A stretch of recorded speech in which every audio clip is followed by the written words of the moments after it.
The year was 1877, when the vast Oklahoma Territory stretched before settlers like an ocean of grass, promising new beginnings for those brave enough to stake their claim. In these untamed plains, where summer brought scorching heat and violent storms, courage was measured by perseverance, and kindness was as precious as water itself. This is the extraordinary tale of Eliza Blackwood, a young homesteader with a gift for understanding plants and healing, and Swift River, a half Kiowa rancher whose tracking abilities were legendary across the territory. Before we jump back in, tell us where you're tuning in from. And if this story touches you, make sure you're subscribed, because tomorrow I've saved something extra special for you. The summer of 1877 descended upon the Oklahoma plains with merciless heat. From horizon to horizon, the landscape shimmered under the relentless sun, tall grasses bending in waves with each hot breeze. Those who had survived previous summers knew to respect the sudden violence of prairie storms, the danger of flash floods, and the terrifying power of stampeding cattle when lightning split the sky. In the small settlement of Redstone Creek, the homesteaders worked from dawn to dusk, tending crops, mending fences, and preparing for the upcoming cattle drives that would thunder across nearby grazing lands. Most families huddled in their modest cabins during the worst heat of the day, telling stories to pass the time until the cooler evening hours permitted work to resume. All except for one figure that moved purposefully through the tall grass at the edge of the settlement, gathering plants in a woven basket. Eliza Blackwood paused to wipe the perspiration from her brow, her honey-brown hair escaping its practical braid. At 16, her face still held youthful softness, though responsibility had added a seriousness to her blue eyes that girls her age rarely showed. Her skin had tanned from countless hours working the land alongside her father and younger brothers. Yarrow for fever, echinacea for infection, willow bark for pain, she whispered to herself, identifying each plant with the knowledge passed down from her grandmother. Since her mother's death from childbirth fever 2 years prior, Eliza had taken on the role of healer for both her family and increasingly for neighbors who recognized her gift. The Blackwood homestead sat a mile from the main settlement, a sturdy cabin with a good well and thriving vegetable garden that testified to Eliza's care. Her father, Thomas Blackwood, had chosen the location for its proximity to a small stream that rarely ran dry, even in the harshest summers. As a former schoolteacher from Illinois, he had brought books west, along with farming implements, determined that his children would have education alongside frontier skills. As Eliza made her way back toward home, she noticed a cloud of dust rising from the direction of the cattle trail. The first of the season's drives was moving through, thousands of longhorns heading north to the Kansas railheads. The sight was both impressive and concerning. The Blackwood homestead lay close enough to the trail that a stampede could destroy everything they had built. At the cabin, Eliza found her father consulting with 2 neighboring homesteaders, their expressions grim as they studied a crude map spread across the table. "The ranchers say they can't alter the trail this year," Samuel Jenkins was saying, his weather-beaten face furrowed with worry. "With the drought pushing east, they need the water access this route provides. But they've always kept a wider berth." "In from the settlement," Thomas Blackwood replied, running a hand through his graying hair. "Putting 2,000 cattle within a quarter-mile of our homes and crops is asking for disaster." Eliza set her basket down quietly, but her father noticed her presence immediately. "Eliza, good timing. Mr. Jenkins and Mr. Cooper were just discussing the cattle drive. Apparently, the Broken Spur outfit will be bringing their herd through tomorrow, much closer to our properties than usual." James Cooper, whose homestead lay even closer to the trail than the Blackwoods, shook his head. "It's that new trail boss, Dalton, nothing but contempt for settlers, says we're in his way, not the other way around." "We've worked too hard to have everything trampled," Thomas said firmly. I think we should ride out and meet them before they get too close, see if we can negotiate." Eliza's younger brothers, 10-year-old William and 8-year-old Henry, had been listening from the corner, eyes wide with excitement at the mention of the cattle drive. "Can we see the longhorns, Pa?" William asked eagerly. "Not this time," Thomas replied. "I want you boys staying close to home until the herd has passed." He turned to Eliza. "That goes for you too. No gathering plants beyond the garden until the drive is well north of us." Eliza nodded, though inwardly she chafed at the restriction. Her healing supplies needed constant replenishment, and several of the most effective plants grew only near the creek that now lay in the path of the approaching herd. The next morning dawned hot and still, with an oppressive weight to the air that experienced plainsmen recognized as the harbinger of a storm. Thomas Blackwood rode out with 5 other settlers to intercept the broken spur outfit before they reached the critical point where the trail came closest to the homesteads. "I'll be back by midday," he told Eliza as he mounted his sturdy gelding. "Keep the boys close, and if you see storm clouds gathering, get everyone into the root cellar immediately." "Yes, Pa," Eliza promised, handing him a small packet of jerky and cornbread. But as she watched him ride away, a sense of unease settled over her that had nothing to do with the approaching cattle or the threatening weather. By mid-morning, the stillness had become almost unbearable. No birds sang, no insects buzzed, and even the ever-present prairie wind had died away. Eliza kept the boys occupied with lessons, but her attention continually drifted to the western horizon, where dark clouds were beginning to build. When noon passed with no sign of her father's return, Eliza's concern deepened.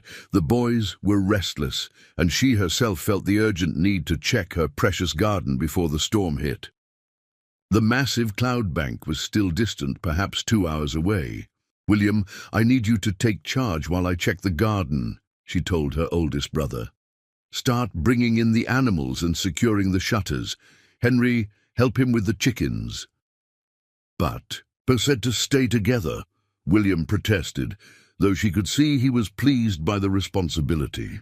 "I'll just be in the garden," Eliza assured him. "I can see the house the entire time, and you can call if Pa returns." The vegetable garden, her pride and source of both food and many medicinal herbs, needed protection from potential hail. Eliza worked quickly, covering the most vulnerable plants with burlap.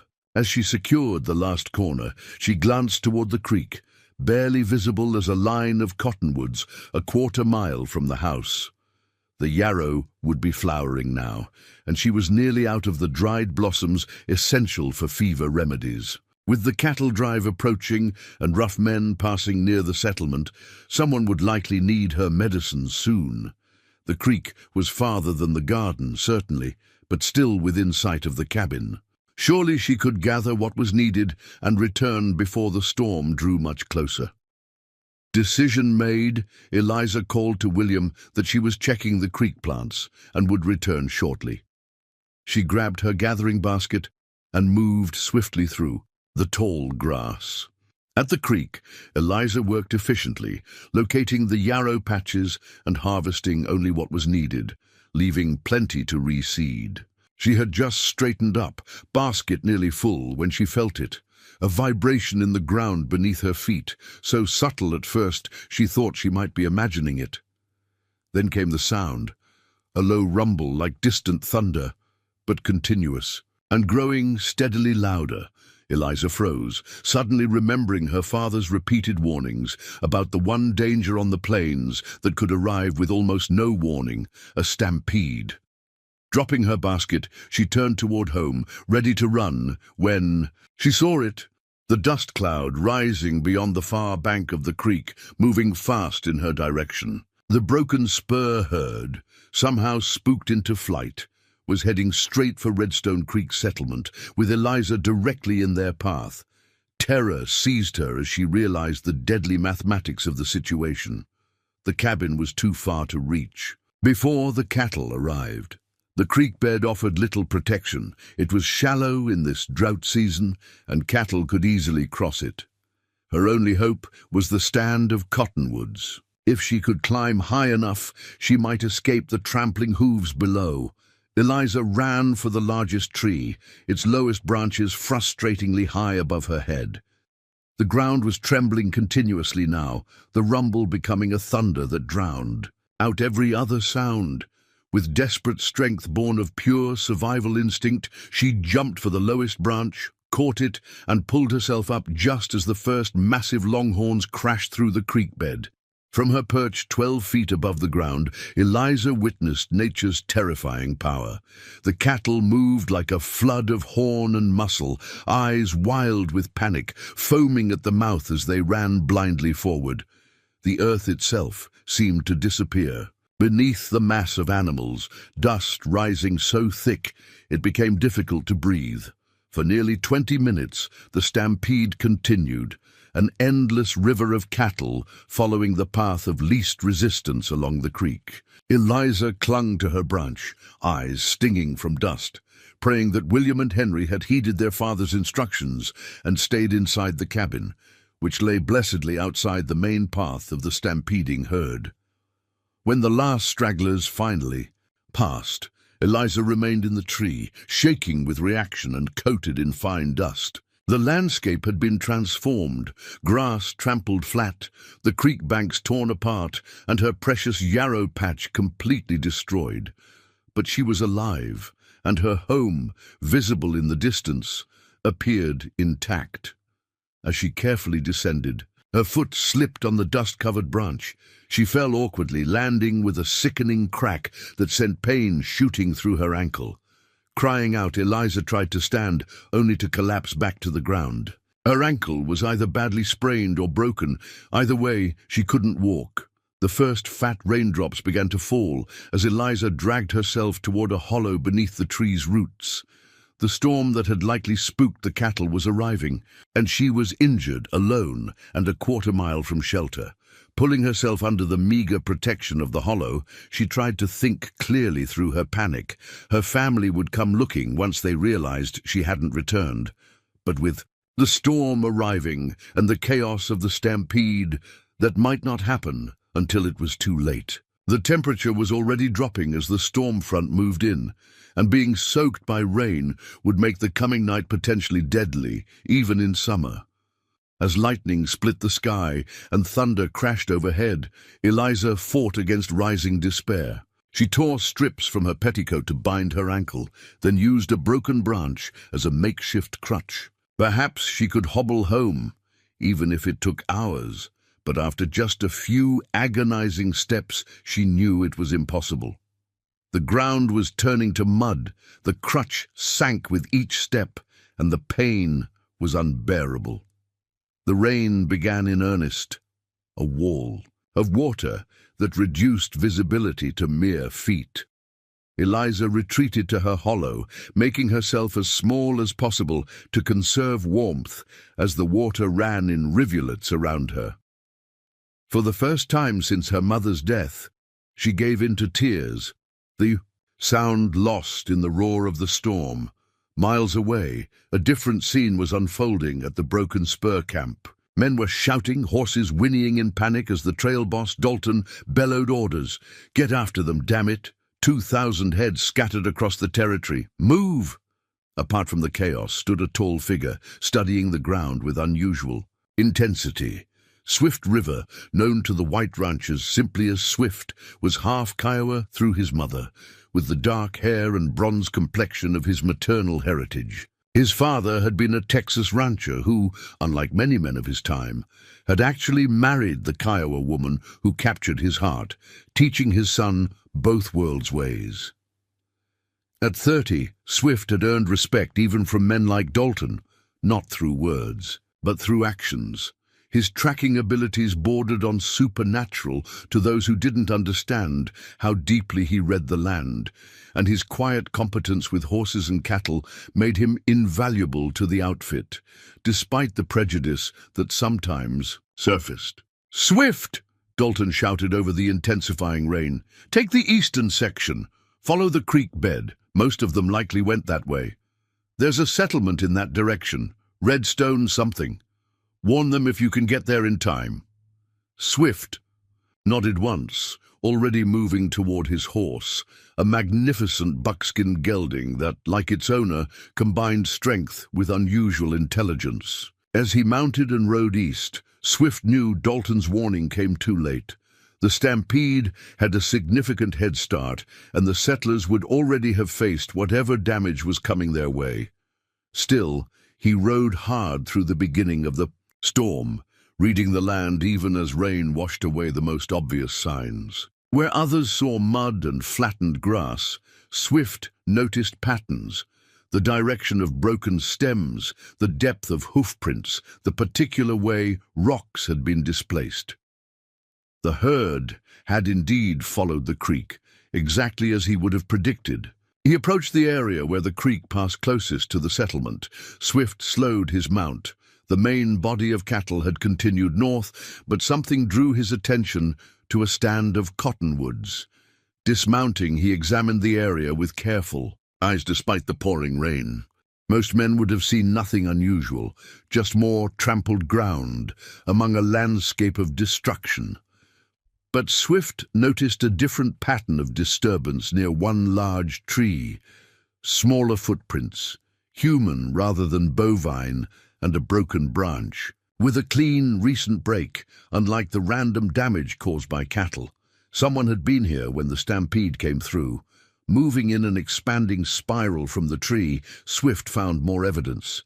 A dropped basket, half buried in mud, trampled. Yarrow plants that had been partially harvested, and most concerning, a trail of disturbed mud leading away from the tree before disappearing in the increasingly heavy rain.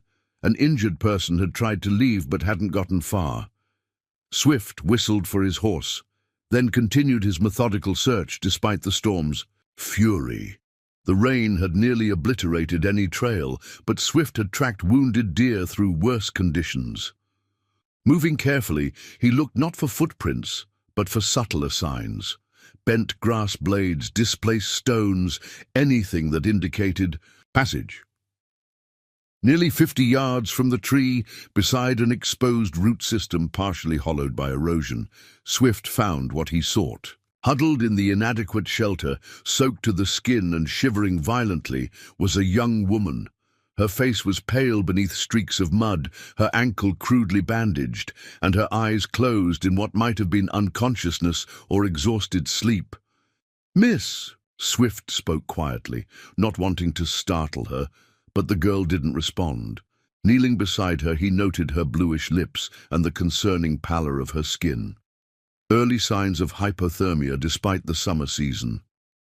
The combination of shock, injury, and being soaked by the cold rain was dangerous even for someone in full health. Without hesitation, Swift removed his oilskin coat and wrapped it around her, then carefully lifted her into his arms. She was light, too light for her height, and alarmingly cold. The settlement was closer than the ranch camp, but Swift had no way of knowing which house was hers, or how settlers might react to a half-Kiowa man arriving with an unconscious girl in his arms, especially following a stampede caused by his outfit. His own line camp lay 3 miles east, a small but solid shelter he maintained, separate from the main Broken Spur operation. It was modest, just a one-room cabin with a lean-to for his horses, but it was dry, stocked with supplies, and he could get there faster than trying to search for the girl's family among angry settlers. Decision made, Swift carried her to his horse, then mounted carefully while cradling her against his chest. The buckskin, sensing the urgency, needed no urging to move swiftly through the storm. As they rode, Swift felt the girl stir slightly, a good sign that she wasn't too far gone.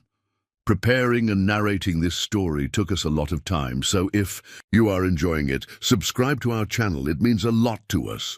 Now back to the story. "You're safe," he said, though he doubted she could hear him over the storm. "I'm taking you to a shelter."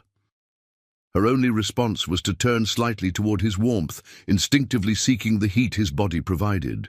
Swift urged his horse faster, aware that her life now depended on his ability to get her warm and dry quickly. The eastern horizon gave no hint of the storm breaking soon, and night would bring even colder temperatures. As his cabin came into view, Swift allowed himself a moment of relief. The girl in his arms was still breathing, and soon he could provide the care she desperately needed. Yet he was acutely aware that in saving her from one danger, he had potentially created another kind of problem altogether. A half-Kiowa man alone with a young white woman would raise questions, suspicions, and possibly violence when discovered, regardless of his intentions. But there was no other choice. The storm was reaching its full fury, the settlement was too far, and the girl's condition too precarious. Swift would deal with the consequences when they came. For now, all that mattered was keeping her alive through the night.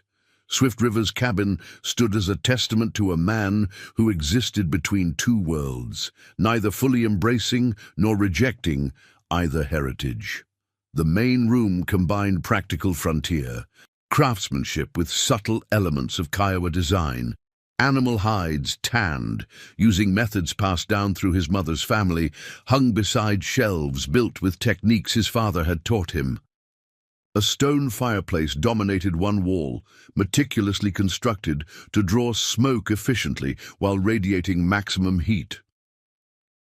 As Swift carried Eliza through the doorway, rain cascading from his broad shoulders, his mind was already cataloguing what needed to be done.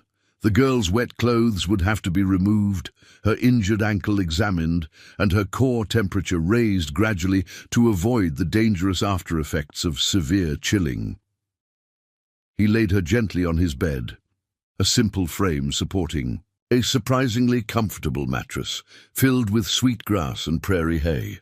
Eliza stirred slightly, but didn't fully awaken, her breathing shallow and her skin still alarmingly cold. Swift moved with practiced efficiency, building a fire with kindling and logs kept dry in a covered bin, then hanging a kettle of water to heat. The necessary task of removing her wet clothing presented both practical and moral challenges. Swift had been raised with Kiowa respect for women's dignity alongside his father's frontier practicality. Hypothermia would kill the girl more certainly than any perceived impropriety. Yet he was acutely aware of how his actions might be interpreted by settlers already predisposed to think the worst of half-breeds. With characteristic decisiveness, Swift found a compromise. He removed her mud-caked outer dress and sodden petticoats, leaving her cotton shift in place, though it too was damp. Covering her immediately with thick buffalo robes, he turned his attention to her injured ankle, now swollen to nearly twice its normal size. The discoloration and angle suggested a fracture rather than a simple sprain. Swift had set bones before, endured both human and animal, but doing so properly required the patient's cooperation. For now, he merely stabilized the ankle with a temporary splint, knowing a more permanent solution would have to wait until she was conscious and warmer. The cabin gradually heated from the fire's growing strength. Swift prepared a simple broth from rabbit stock he'd made the previous day. The rich aroma filled the small space, mingling with the scent of drying wood, medicinal herbs hanging from the rafters, and the particular leather and smoke smell that permeated all frontier dwellings. Outside, the storm intensified, wind howling around the cabin's sturdy logs and rain hammering against the single window. Occasional lightning illuminated the interior in stark white flashes, followed by thunder that seemed to shake the very earth. Swift found himself oddly grateful for the storm's fury. It would prevent anyone from searching for the missing girl until morning at the earliest, giving her time to stabilize before the inevitable confrontation with her family. Nearly an hour passed before Eliza finally stirred, consciousness returning in confused fragments. The transition from cold, wet misery to unexpected warmth and comfort disoriented her completely. She blinked rapidly, trying to make sense of unfamiliar surroundings that appeared and disappeared with each lightning flash. A figure moved nearby, tall, broad-shouldered, and distinctly male. Terror shot through her until a calm, deep voice spoke. "You're safe. Don't try to move yet. L." The voice carried no threat, only quiet assurance. Eliza turned her head slightly, wincing at the stiffness in her neck to better see the cabin's owner. The next lightning flash revealed a man unlike any she'd encountered in Redstone Creek. His features combined angular planes and strong lines that spoke of both European and native heritage. His long black hair tied back practically, and his movements possessed an economy and grace that suggested complete comfort with his own strength. "Who?" Her voice emerged as a croak, her throat parched from the ordeal. Swift approached slowly, deliberately keeping his movements non-threatening, and offered a cup of water. "My name is Swift River. Most whites call me Swift. I work for the Broken Spur outfit." The reference to the cattle drive snapped Eliza fully awake. "The Stampede, my brothers, my father." "Easy," Swift cautioned as she tried to sit up. "Your family's homestead appeared untouched. The herd followed the creek bed, away from the settlement." Relief flooded through her, immediately followed by awareness of her situation. Alone in a stranger's cabin, injured, and dressed only in her shift beneath unfamiliar furs. Her expression must have revealed her thoughts, for Swift stepped back, creating respectful distance. "I found you near the creek, half drowned and freezing. Your ankle is likely broken. The storm made reaching the settlement impossible." His explanation was straightforward, neither apologizing for the necessary rescue nor expressing discomfort with the unconventional circumstances. Eliza gathered the furs more tightly around herself, wincing as the movement jarred her injured ankle. Logic battled with ingrained propriety. This man had undoubtedly saved her life, yet everything about the situation violated the social boundaries she'd been raised to observe. "Thank you," she managed finally, choosing gratitude over fear. "I'm Eliza Blackwood. Our homestead is near where you found me." Swift nodded. "I know the Blackwood place. Good land, well chosen."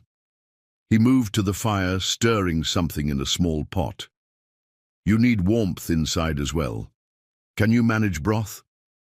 The mention of food reminded Eliza that she hadn't eaten since early morning. Her stomach answered with an embarrassing growl before she could respond. Despite everything, a smile flickered briefly across Swift's serious features as he poured steaming broth into a wooden bowl. "Your body speaks clearly when needed." He helped her sit up, supporting her back with a rolled blanket, then handed her the bowl.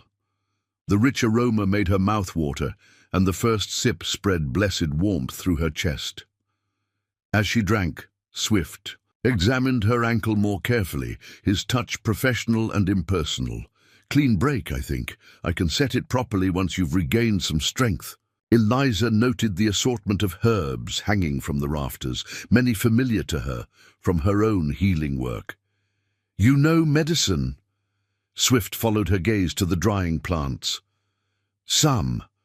My mother was known for healing skills among her people. She taught me which plants heal, which harm, which bring visions." "Your mother was Kiowa?" Eliza asked, realizing immediately how direct the question was. In the settlement, no one would ask such a thing so bluntly, though they would certainly whisper about it behind closed doors. If Swift took offense, he didn't show it. "Yes, my father was a Texas rancher who respected her people's ways. They taught me both paths, though neither world fully accepts someone who walks between." The simple statement revealed more about his life than a longer explanation might have. Eliza understood something of existing between categories. As a young woman with book learning and healing skills, she occupied an uncomfortable space in frontier society, respected for useful knowledge, but viewed with suspicion for stepping beyond traditional female roles. "I understand. Somewhat, at least," she offered.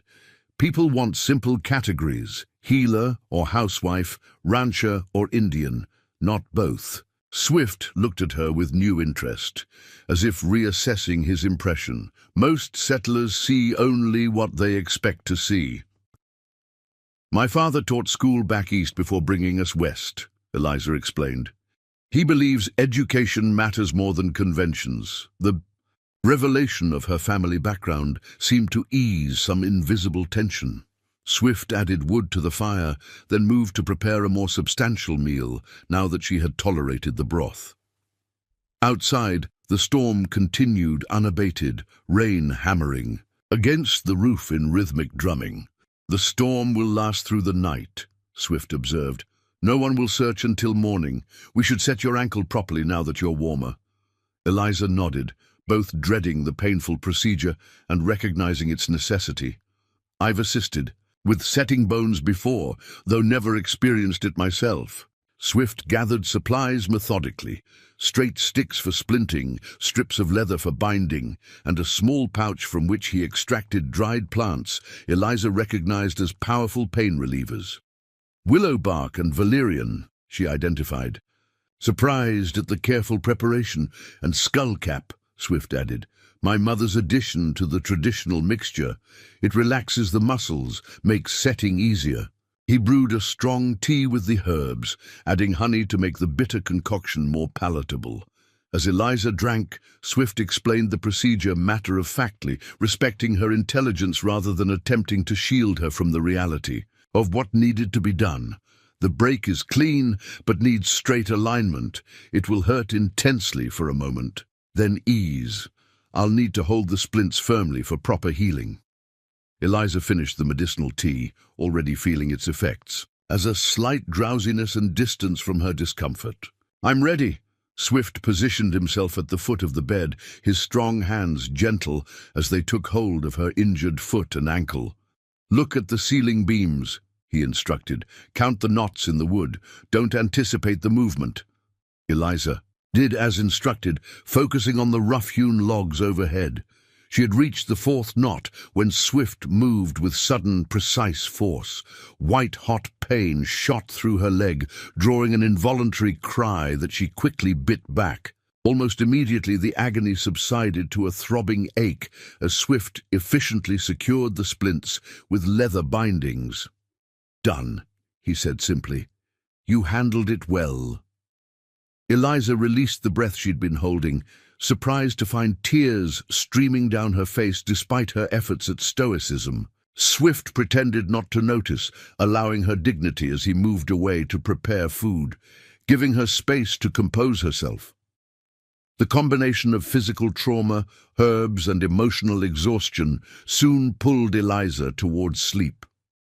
She fought it briefly, still uncomfortable with the impropriety of her situation, despite the necessity, but Swift's quiet voice broke through her fading consciousness. "Rest. Healing comes with sleep. I'll keep watch." She surrendered to exhaustion then, dimly aware of being covered more securely with the furs before darkness claimed her completely. When Eliza next woke, pale morning light filtered through the cabin's single window. The storm had passed, leaving behind that particular freshness that follows prairie rains. For a moment she lay still, orienting herself to her surroundings and the events that had brought her here. Swift was nowhere to be seen, though embers still glowed in the fireplace, indicating he hadn't been gone long. Her ankle throbbed dully, but no longer with the sharp, sickening pain of the previous day. Experimentally, she pushed herself to a sitting position, moving carefully to avoid jarring the injury. The cabin appeared smaller in daylight, but meticulously organized. Every item had its place. Tools hung on pegs, cooking implements arranged by size and function, furs and blankets neatly folded when not in use. Nothing extravagant, nothing wasted, yet the space conveyed a sense of home rather than mere shelter. On a small table beside the bed, Eliza discovered a pitcher of water, a cup, and something unexpected: her dress, cleaned of mud and dried, overnight, folded neatly beside her mended petticoat. The thoughtfulness of this gesture moved her unexpectedly. She had just managed to pull the dress over her shift when the door opened and Swift entered, carrying an armful of kindling. He paused, clearly not having expected to find her awake and moving. "You should rest longer," he said by way of greeting, setting down the wood. "I've imposed enough," Eliza replied, though in truth she had no idea how she would return home with her ankle splintered. "My family will be frantic," Swift nodded, accepting the logic of her concern. "I'll take you home once you've eaten. It's a short ride if we go directly." He moved to the fireplace, building up the fire with practiced efficiency before preparing a simple breakfast of cornbread and dried apples reconstituted in honey water. The food was plain but nourishing, and Eliza realized how hungry she was. Only after taking the first bite, as they ate, Swift outlined his plan. "The broken spur outfit will be busy gathering scattered cattle for days. I've been tasked with the eastern section, which gives me freedom to move. I can get you home without questions from the other hands." Eliza understood the subtext. He was protecting both her reputation and his own standing by avoiding witnesses to their unconventional night of proximity. "Thank you for everything." Swift acknowledged her gratitude with a slight nod, then asked a practical question. "Your family, how will they respond to me bringing you home?" It was a fair concern. Thomas Blackwood was more progressive than most settlers, but finding his daughter in the company of a half Kiowa man would test even his open-mindedness, and the neighbors, already on edge after the Stampede, might react with hostility rather than gratitude. "My father is a reasonable man," Eliza said carefully, "but the settlement has prejudices. It would be better if I could explain first, before they jump to conclusions." Swift's expression remained neutral, but something flickered in his dark eyes, resignation perhaps to a reality he had long ago accepted. "We can approach from the east. I'll help you to your door, but stay mounted. Your father can see you're safe without forcing a confrontation he may not welcome." The simple practicality of his solution, free from either self-pity or resentment, impressed Eliza. This man navigated the unfairness of frontier society with dignified pragmatism, neither accepting its limitations as just, nor wasting energy on futile protest. While Swift prepared his horse, Eliza found herself reflecting on the strange turn of events that had brought her here. Yesterday morning, she had been the capable, eldest daughter of the Blackwood family, confident in her place and purpose. Now she had experienced both terrifying vulnerability and unexpected connection with someone who existed beyond the borders of her familiar world. The realization that she would likely never see Swift River again after he returned home created an unexpected hollow feeling. He had saved her life, cared for her injuries, treated her with respect that acknowledged both her femininity and her intelligence. Experiences rare enough to be precious. When it came time to depart, Swift helped her mount his buckskin gelding with careful hands that never lingered longer than necessary. He climbed up behind her, maintaining a respectful distance while still providing the support she needed to ride safely with her injured ankle. As they left the clearing where his cabin stood, Eliza noticed details of the surrounding landscape. She had been too incapacitated to observe on arrival. The location was well chosen, sheltered by a stand of oak trees, near a small spring that provided fresh water with good graze for horses, but obscured enough from main trails to offer. "And privacy. You built this place yourself?" she asked as they followed a faint trail through prairie grass, now brilliantly green after the rain.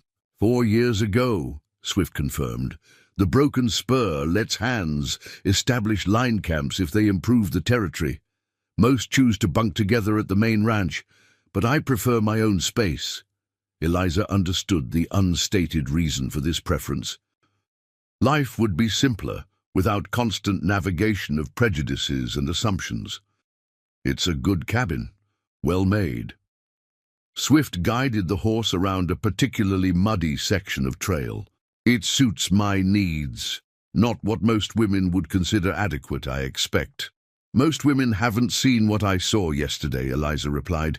"A sturdy roof and dry walls gain new appreciation after huddling under tree roots in a storm."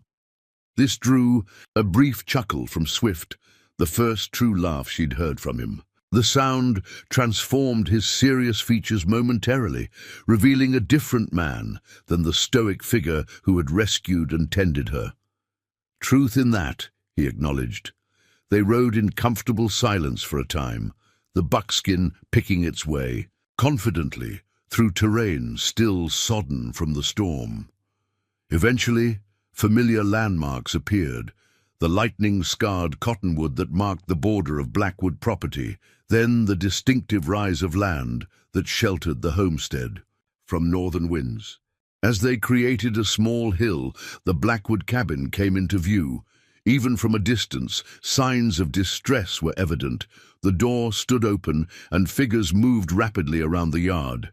A search party was clearly preparing to depart. Swift reined in his horse, assessing the situation with quick eyes. "Your family is safe, but searching for you."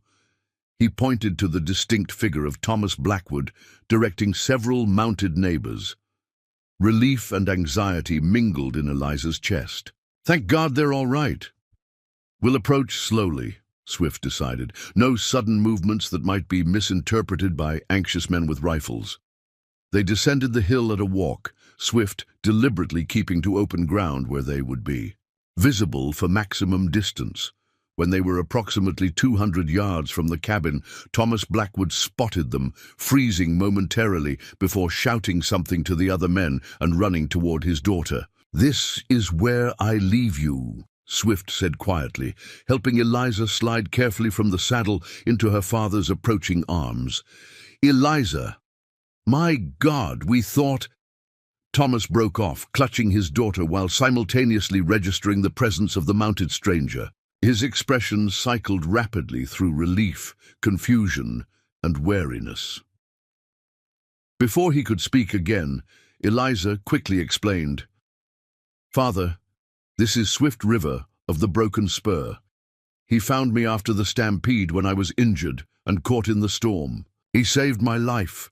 Thomas looked up at the impassive rider, clearly struggling to reconcile preconceptions with the man before him and the simple fact of his daughter's safe return. The neighbors were approaching now, some with hands hovering near weapons.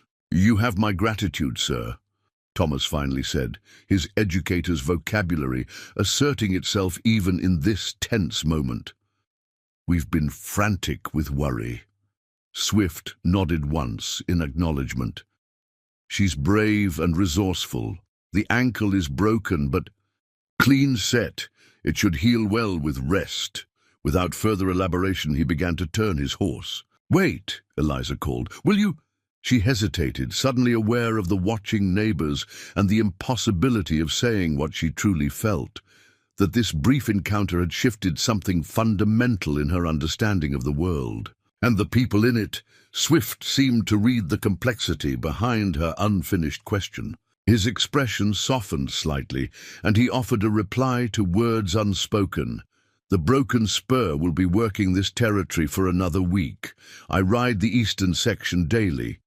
It was neither promise nor dismissal, simply information offered without expectation. With a final nod to Thomas, Swift turned his horse and rode away, his straight-backed silhouette soon disappearing into the rolling prairie landscape. Thomas gathered Eliza close again, relief temporarily overwhelming questions about her ordeal or the unusual circumstances of her return. "Let's get you inside, child. Your brothers have been beside themselves, and you clearly need rest."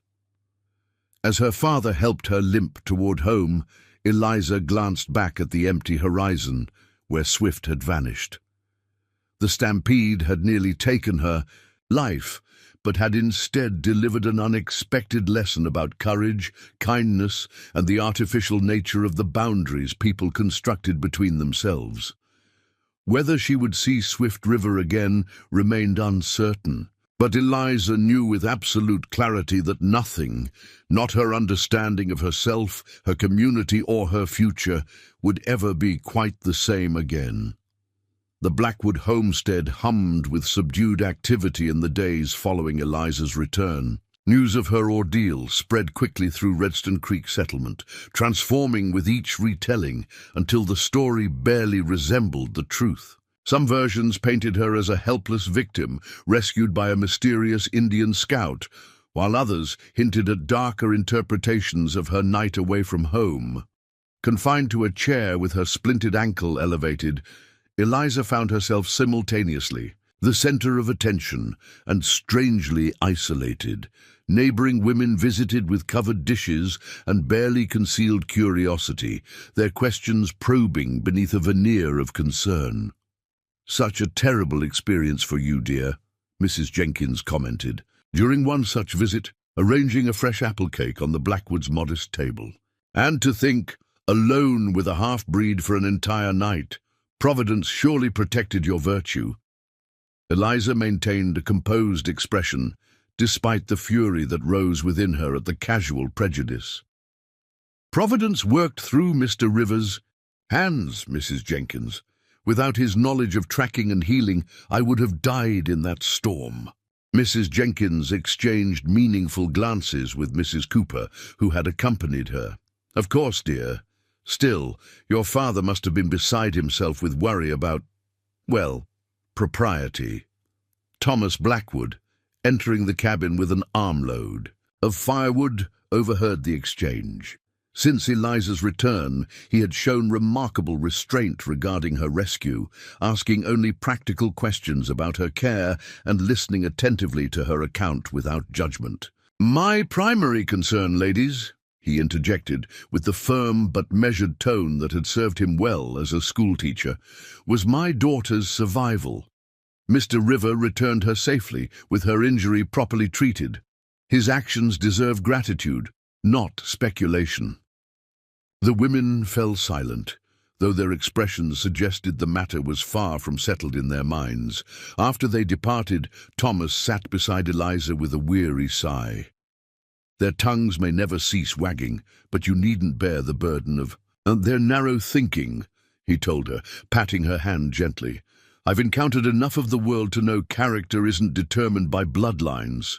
Eliza studied her father's face, lined with the hardships of frontier life, but still bearing the thoughtful intelligence that had guided their family. "You're not troubled by what happened?" Thomas considered his response carefully. "I'm troubled that you nearly died, that you suffered alone before help arrived. I'm troubled that the cattle drive passed so close to our homestead despite our objections." He met her gaze directly. "But am I troubled that the man who saved you has Kiowa blood? No. That would be poor Christianity indeed." Relief washed through Eliza, though she had believed in her father's fairness. Confirmation of his open-mindedness brought unexpected emotion. Most men wouldn't see it so clearly. Most men haven't buried a wife and faced raising children alone in unfamiliar territory, Thomas replied with quiet gravity. Such experiences have a way of clarifying what truly matters.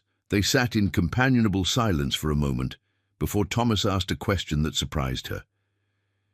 "This swift river, tell me about him. Not just the rescue, but the man himself." Eliza found herself struggling to articulate the complex impression Swift had made. "He's different from anyone I've met, completely self-sufficient, yet not isolated in spirit. He knows both worlds, white and Kiowa, but seems to hold himself apart from each." She traced the pattern on her calico dress absently. "He treated me with respect, not just as a woman to be protected, but as a person with skills and intelligence." Thomas listened thoughtfully, his expression revealing nothing of his inner response to this unusually detailed assessment. "His healing knowledge, you mentioned it was extensive?" "Yes," Eliza brightened, moving to safer territory. He uses many of the same herbs grandmother taught me, but with different preparations. His mother was a Kiowa healer who passed down traditional knowledge. Interesting, Thomas mused. Perhaps there's wisdom there that could benefit more than just you. Before Eliza could explore this unexpected opening, her brothers burst into the cabin, their youthful energy dispersing the contemplative mood. William carried a carefully constructed crutch he had made under their father's guidance, eager to help his sister regain mobility. Henry clutched a handful of wildflowers, slightly crushed from his enthusiastic grip, but offered with such genuine affection that their bedraggled state only endeared them more. Thomas rose, returning to the practical matters of running their homestead, but the conversation lingered in Eliza's mind. Her father's reaction had surprised her, not merely acceptance of Swift's role in her rescue, but genuine interest in him as a person with valuable knowledge. The crutch proved more difficult to master than anticipated. By the third day of awkward hopping around the cabin, Eliza longed desperately for fresh air and a change of scenery. The persistent throbbing in her ankle seemed a small price to pay for escape from the increasingly claustrophobic interior. "I'm going to sit on the porch," she announced to William, who had appointed himself her primary attendant. "The sunshine will do me good." Her brother looked dubious, but helped arrange a comfortable seat with cushions to elevate her injured limb. "Pa said not to overdo it," he cautioned with endearing seriousness. "Just sitting, I promise," Eliza assured him, though in truth, her thoughts had increasingly turned toward the eastern border of their property, where Swift had mentioned he would be riding daily.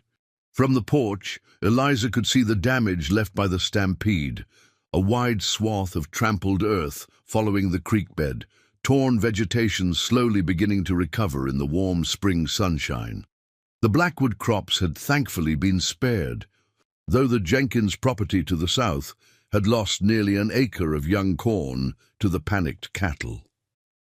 As she sat absorbing the familiar landscape with new appreciation, a movement on the distant horizon caught her attention.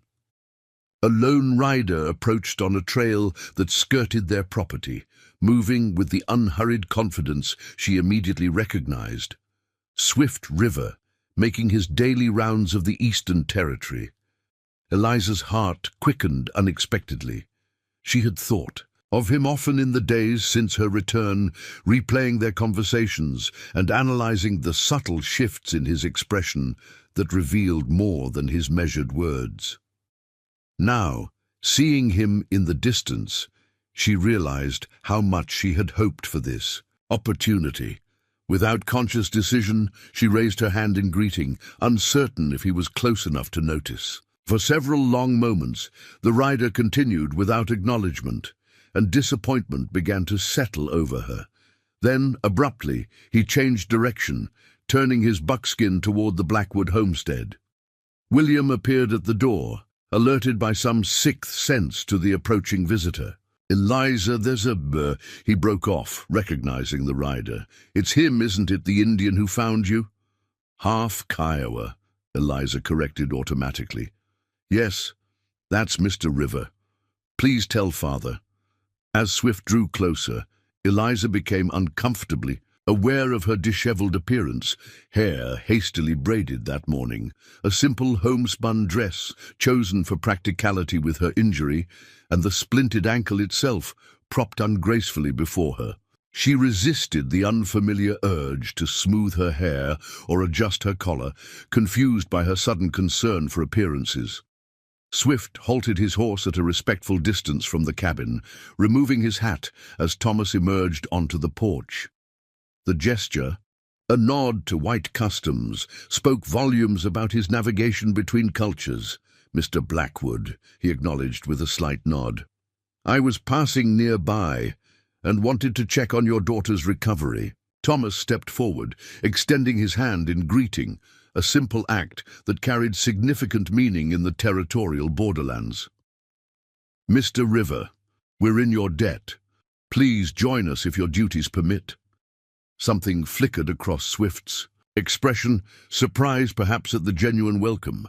before he dismounted with fluid grace. Securing his horse to the hitching post, he approached the porch with measured steps, neither hesitant nor presumptuous.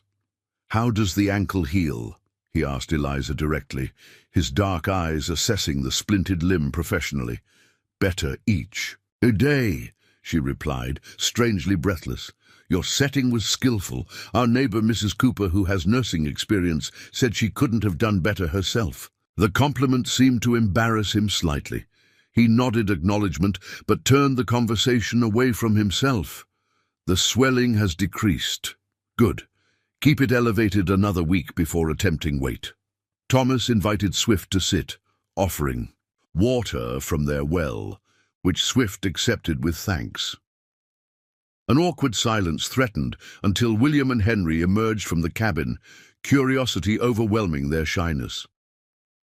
"Did you really track my sister through the storm?" William asked bluntly, earning a reproving look from his father for the directness of the question. Swift considered the boy seriously. "Yes. The rain washed away most signs, but water moves differently when someone has passed. Bent grass reflects light differently. Small things make patterns if you know how to read them." William's eyes widened with genuine admiration. "Could you teach me?" "William, Mr. River isn't here to—" Thomas began, but Swift interrupted gently. "It's a useful skill for anyone who lives on the plains," he said. "I could show you some basics before I leave."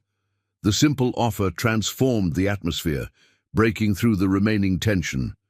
As Swift demonstrated fundamental tracking concepts to the enraptured boys in the yard, Thomas settled beside Eliza on the porch. "An interesting man," he observed quietly, "educated in his own way, though not conventionally." Eliza nodded, watching as Swift knelt to show the boys how to identify different animal tracks in the soft earth. "His knowledge is practical, but deep. He understands why things work, not just how." "The settlement could benefit from such knowledge," Thomas mused, "especially with more cattle drives expected this season. Knowing how to avoid another Stampede disaster would be valuable." The seed of an idea took root in Eliza's mind, but before she could explore it, Swift concluded his impromptu lesson and returned to the porch. The boys followed, peppering him with questions he answered with surprising patience. "Thank you," Thomas said when the children finally paused for breath. "They've been full of questions about tracking since Eliza's rescue. Having real answers means a great deal." Swift accepted the gratitude with characteristic reserve. Children learn quickly when interested. These boys have good eyes for detail. An idea that had been forming in Eliza's mind suddenly crystallized into words. "Mr. River, the settlement is holding a meeting next week about future cattle drives. After what happened, people are concerned about safety, but few understand the realities of handling large herds." Swift's expression grew guarded. "Settlement meetings aren't typically welcoming to men like me." "They would be if you came as our guest," Thomas interjected, quickly grasping his daughter's intention. "Your perspective could prevent future tragedies. The Broken Spur outfit bears responsibility for the Stampede, but working together might prevent recurrences." Uncertainty showed briefly in Swift's usually impassive features. Ranchers and settlers rarely find common ground. "All the more reason to try," Eliza pressed. "Lives depend on it, on both sides." Swift studied her with an intensity that made her cheeks warm. "Your neighbors may not share your openness, Miss Blackwood." "Some won't," Thomas acknowledged frankly, "but reasonable voices tend to prevail when practical solutions are offered. Your knowledge might bridge the divide." The proposition hung in the air between them, weighted with implications beyond the simple matter of a settlement meeting. Swift was being invited not just to speak, but to cross a social boundary few had attempted to traverse. After long consideration, he inclined, his head slightly. "When is this meeting?" "Wednesday next at the Cooper barn," Thomas replied, "though I'd ask you to join us for supper beforehand if you're willing." Again, that flicker of surprise crossed Swift's face before he composed his features. "I'll come, though I make no promises about changing entrenched opinions." "Fair enough," Thomas agreed, rising to his feet. "We'll expect you at sundown Wednesday." The boys extracted promises of more tracking lessons before Swift finally took his leave, mounting his buckskin with the easy movement of someone who had spent most of his life on horseback. As he rode away, Eliza felt a curious mixture of anticipation and anxiety about the coming meeting. "Are you certain this is wise, Father?" she asked quietly, once Swift was beyond earshot. "The settlement has strong feelings about mixing with native people." Thomas watched the retreating figure thoughtfully. "Progress rarely comes without resistance, Eliza. Sometimes minds can only be changed through direct experience." He turned to her with unexpected insight in his eyes. "Besides, I suspect your interest goes beyond practical concerns about cattle drives." Heat rushed to Eliza's face. "I admire his knowledge and skill. The settlement would benefit from both." "Indeed," Thomas replied, a hint of amusement softening his features. "Just as I admired your mother's intelligence and poise when I first met her, with absolutely no personal interest involved." The gentle teasing left Eliza speechless, uncertain whether to be mortified that her father had perceived feelings she herself had barely acknowledged, or relieved that he seemed unbothered by the possibility. Before she could formulate a response, Thomas placed a gentle hand on her shoulder. "Swift River strikes me as a man of integrity, Eliza. His heritage matters less than his character. Remember that, whatever the neighbors may say in the coming days." With that, he returned to the cabin, leaving Eliza to contemplate the complexity of her feelings and the potential consequences of Wednesday's meeting. The days passed with agonizing slowness as Eliza's ankle gradually improved. By Tuesday, she could put minimal weight on it, enough to move around the cabin without the crutch if she was careful. This small independence lifted her spirits considerably, though the approaching meeting filled her with conflicting emotions. Word had spread throughout the settlement that the half-breed tracker who had rescued Thomas Blackwood's daughter would attend the cattle drive meeting. Reactions ranged from curiosity to outright hostility, with more than one neighbor suggesting that inviting a man with Indian blood to a settler gathering was inappropriate at best and dangerous at worst. "You're stirring up trouble," Mrs. Cooper warned during a brief visit to check Eliza's splint. "People are saying your time alone with that man has affected your judgment." Eliza stiffened. "Mr. River saved my life at risk to his own reputation. The least we can do is listen to knowledge that might prevent future tragedies." The older woman's expression softened slightly. "You've always had a kind heart, Eliza, but the world isn't ready for the kind of acceptance you're suggesting." "Then perhaps it's time the world caught up," Eliza replied, with more sharpness than she intended. "My grandmother couldn't vote or own property in her own name. My mother wasn't permitted to attend university despite her brilliant mind. I accept those limitations too, simply because the world isn't ready, Mrs." Cooper seemed taken aback by the passion in Eliza's voice. "This is different, child." "Is it?" Eliza asked quietly. "Or is it simply another boundary maintained through fear rather than reason?"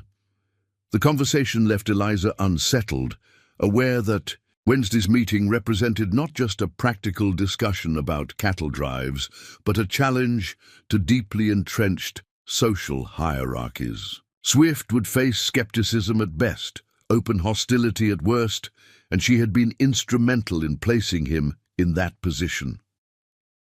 When Wednesday finally arrived, Eliza took particular care with her appearance, choosing her mother's blue calico dress that brought out her eyes and arranging her hair in a style more sophisticated than her usual practical braid. Thomas raised an eyebrow, but made no comment beyond a knowing smile as they prepared for their visitor's arrival.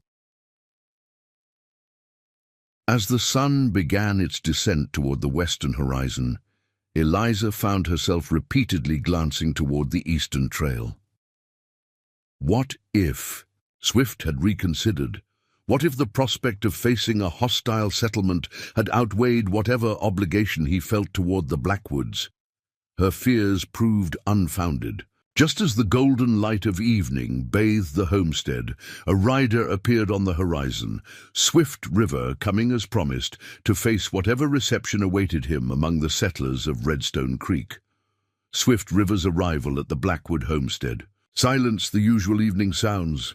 Even the chickens seemed to pause their scratching as he dismounted with fluid grace. He had made concessions to the occasion, wearing a clean cotton shirt beneath his practical leather vest, his long hair neatly tied back. Most striking was the careful balance he struck between cultures. His clothing primarily reflected frontier practicality, neither flamboyantly native nor attempting to disguise his heritage. Thomas greeted him with genuine warmth, while William and Henry abandoned all pretense of finishing their chores to pepper him with questions about his horse, his knife, and whether he'd tracked any mountain lions recently. Eliza observed their interaction from the porch, noting how Swift answered the boys with patient seriousness rather than the dismissive tolerance many adults showed children. When he finally mounted the steps to the porch, his dark eyes met hers with an intensity that made her breath catch. "You're walking," he observed, noticing her reduced dependence on the crutch. "Thanks to your care," Eliza replied, suddenly self-conscious about the extra attention she'd given to her appearance. "Please come inside. Supper is nearly ready."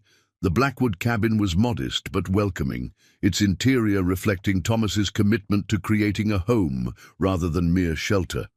Books lined rough-hewn shelves, colorful quilts brightened the simple furniture, and dried flowers hung in bunches from the ceiling beams, Eliza's contribution to making the space beautiful as well as functional.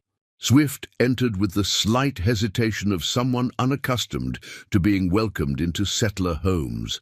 His eyes took in the details quickly, lingering briefly on the small portrait of Rebecca Blackwood that held pride of place near the fireplace. "Your mother?" he asked Eliza quietly as Thomas busied himself at the stove. "Yes, she died 2 years ago." Eliza touched the frame gently. "Childbed fever after Henry was born." Swift nodded with understanding that required no elaboration. Death in childbirth was a grim reality for women of all cultures across the frontier. "She had kind eyes," he observed simply. The observation, so unexpected yet perfectly accurate, brought a lump to Eliza's throat. Rebecca Blackwood had indeed possessed extraordinary kindness, her gentle nature balancing Thomas's more intellectual temperament. "She would have thanked you herself for saving me," Eliza managed, "and probably sent you home with enough food for a week." A hint of a smile touched Swift's usually solemn features. "My mother was the same. Feeding people was her answer to most problems." This glimpse into his family life, freely offered rather than reluctantly extracted, felt like a gift. Before Eliza could respond, Thomas announced that supper was ready, saving her from the emotion threatening to overwhelm her composure. The meal was simple but abundant: venison stew, cornbread, and early spring greens that Eliza had managed to gather despite her injury. Swift ate with appreciation but restraint, his manners revealing his father's influence alongside Kiowa cultural practices. Conversation flowed more easily than might have been expected, with Thomas drawing Swift out about his experiences as a tracker for various outfits across the territory. The boys listened raptly to accounts of following wolf packs through winter snow and tracking lost cattle through raging thunderstorms. "You mentioned your mother was a healer," Thomas said as they finished the meal. "Eliza has similar interests. Her grandmother taught her about medicinal plants before we came west." Swift turned his attention to Eliza. "I noticed your knowledge of the herbs I used for your ankle. Few settlers recognize the skullcap or know its properties." "Grandmother believed in old remedies," Eliza explained, pleased by his recognition of her knowledge. She combined European traditions with plants she learned about from local tribes in Illinois. "Knowledge worth preserving," Swift commented. "Too many dismiss wisdom that doesn't come from medical schools." Thomas leaned forward, his educator's passion evident. "That's precisely what I've argued for years. Different traditions contain valuable insights. Rejecting knowledge because of its source is foolishness." As Thomas and Swift discussed the merits of various healing traditions, Eliza found herself studying Swift's face in the lamplight. The usual guardedness had softened, revealing an intelligence and thoughtfulness rarely displayed to outsiders. This was the man she had glimpsed during her recovery at his cabin, not the stoic figure he presented to the world, but someone with depth, curiosity, and unexpected gentleness. When it came time to leave for the meeting, Swift offered his arm to help Eliza navigate the uneven ground between their homestead and the Cooper barn. The simple courtesy felt profoundly significant. A half-Kiowa man publicly escorting a white settler woman, her hand resting lightly on his forearm, her father walking beside them with implicit approval. "People will talk," Eliza murmured, aware of how the scene would appear to neighbors already suspicious of Swift's presence. "People always talk," Swift replied philosophically. "Does their talk change what's right?" The question, posed without judgment, resonated with Eliza's own evolving perspective. "No," she answered finally, "it shouldn't." As they approached the Cooper property, the low murmur of voices carried across the evening air. Nearly 40 settlers had gathered, most of the families from Redstone Creek and some from outlying homesteads who had traveled specifically for the meeting. Conversations abruptly faded as the trio came into view, replaced by a silence heavy with unspoken judgment. James Cooper stepped forward, his weather-beaten face revealing conflicted emotions. As host and respected elder, he felt obligated to welcome all attendees, yet Swift's presence clearly made him uncomfortable. "Thomas, Eliza," he greeted with forced joviality before acknowledging Swift with a curt nod. "Mr. River, is it? Didn't expect to see one of the broken spur men tonight." "Mr. River is here at my invitation," Thomas stated firmly. His knowledge of cattle behavior and tracking skills could help prevent another disaster like the one that nearly cost my daughter's life. Cooper's wife appeared at his side, her hospitality warring visibly with ingrained prejudice. "Well, everyone's welcome, I suppose. Meeting's about to start in the barn." The assembled settlers parted reluctantly as Thomas led the way inside, whispers following in their wake. Eliza kept her chin high, though her grip tightened slightly on Swift's arm. He remained outwardly impassive, but she felt the subtle tension in his muscles, the only indication of his awareness of the hostile scrutiny. The barn had been arranged with rough benches facing a small platform where Samuel Jenkins, the settlement's unofficial leader, stood ready to begin proceedings. He faltered momentarily. Upon seeing Swift, then recovered with a politician's practice smile. "Folks, let's get started.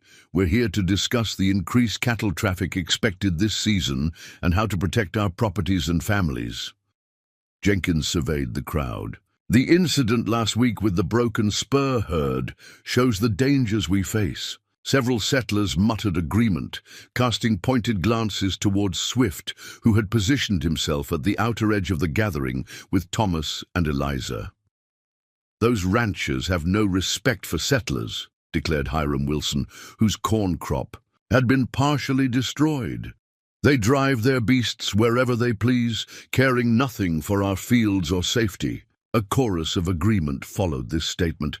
Jenkins nodded sympathetically. "We need to establish clear boundaries and consequences, perhaps a petition to the territorial authorities." "If I might speak," Thomas Blackwood interrupted, rising to his feet. "I believe we have an opportunity for more immediate solutions." Jenkins hesitated, then nodded reluctantly. "Go ahead, Thomas." Thomas gestured toward Swift. "Mr. River works with the Broken Spur outfit but understands our concerns. As settlers, he has extensive knowledge of cattle drives and how to prevent stampedes. I've invited him to share insights that might help us all coexist more safely." A tense silence followed this introduction. Several men exchanged skeptical glances, while a few women whispered behind raised hands. Finally, Jenkins spoke with transparent reluctance. "I suppose it wouldn't hurt to hear what he has to say. Mr. River." Swift rose slowly, his composure unshaken by the barely concealed hostility. When he spoke, his voice carried clearly through the barn, measured and authoritative without being confrontational. "A stampede benefits no one. The Broken Spur lost 12 heads in last week's incident, along with injuries to 3 hands. Both sides have reasons to prevent such occurrences." He proceeded to explain in practical terms how cattle respond to various stimuli: thunderstorms, predators, sudden movements, and the early warning signs of herd unrest. His knowledge was specific and detailed, reflecting years of close observation, rather than merely received wisdom. "Certain landscape features can help divert a stampeding herd," he continued, sketching a rough map on the dirt floor with a stick. "Natural barriers like creek beds or ridgelines can channel movement away from settlements if properly utilized." Despite initial skepticism, many of the settlers found themselves drawn into Swift's explanation. His suggestions were concrete and immediately applicable, creating breakaway fencing that would collapse in specific directions if pressure tested, establishing warning systems using mirrors to flash signals between properties, and planting specific crops in strategic locations that cattle typically avoid. Most importantly, he concluded, communication between outfits and settlements must improve. Knowing when herds will pass allows preparation. The Broken Spur trail boss would likely agree to adjustments if presented as mutual benefit rather than demands. When Swift finished speaking, an unexpected silence fell over the gathering. His presentation had been neither emotional appeal nor confrontational challenge, but a straightforward sharing of practical knowledge that might save lives and property on both sides of the cultural divide. Samuel Jenkins cleared his throat. "Well, that's certainly informative. Thank you, Mr. River." "He makes sense," declared old Martha Peterson, whose decades on the frontier gave her opinions particular weight. "Nothing he said contradicts what my late husband observed about cattle behavior. Smart ideas about those breakaway fences, too." This endorsement from a respected settler widow opened the floodgates of discussion. Some remained suspicious of Swift's motives, but others began asking specific questions about implementing his suggestions. The conversation gradually shifted from abstract complaints about ranchers to practical solutions that settlers themselves could undertake. Throughout the exchange, Eliza observed Swift with growing admiration. He navigated the complex social dynamics with careful dignity, neither apologizing for his presence nor challenging prejudices directly. Instead, he simply demonstrated his expertise, allowing knowledge to bridge divides that rhetoric could not. As the meeting concluded, Thomas proposed forming a committee to implement Swift's suggestions and establish communication with the Broken Spur outfit before the next drive.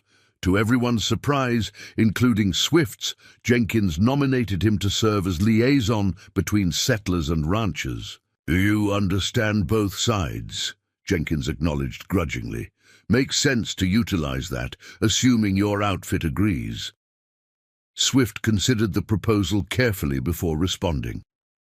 "I'll speak with the trail boss. If he agrees, I'm willing." The meeting dispersed with a tentative plan in place, not the unified hostility toward ranchers that many had expected, but a pragmatic approach to coexistence that acknowledged the realities of territorial life. As settlers filed out of the barn, many nodded respectfully to Swift, though some still maintained deliberate distance. "That went better than I expected," Thomas commented as they began the walk home under a sky brilliant with stars. "Your knowledge made an impression, Swift." "Knowledge isn't always enough to overcome prejudice," Swift replied realistically. "But it's a beginning." Eliza, walking between them with occasional support from both men, as her ankle tired, felt a curious mixture of hope and apprehension. Will the broken spur actually listen to settler concerns? "Dalton is practical, despite his prejudices," Swift answered. "Avoiding stampedes saves cattle and men. Financial arguments may succeed where moral ones fail." The conversation continued. As they neared the Blackwood homestead, Swift providing insights into the ranching operation that helped Thomas refine their approach. The exchange felt remarkably normal, three adults discussing a community problem as equals. Yet Eliza remained acutely aware of how extraordinary this simple interaction would appear to many of their neighbors. At the cabin, Thomas invited Swift inside for coffee before his ride back to the line camp.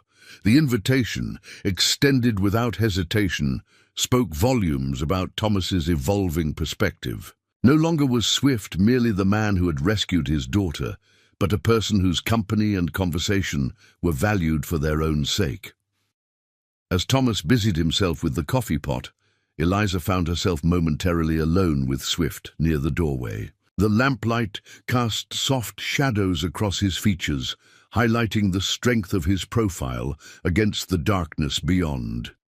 "Thank you," she said quietly, "for coming tonight, for sharing your knowledge despite how you were received." Swift turned toward her, his dark eyes reflecting the lamplight. "I came because you asked," he replied simply.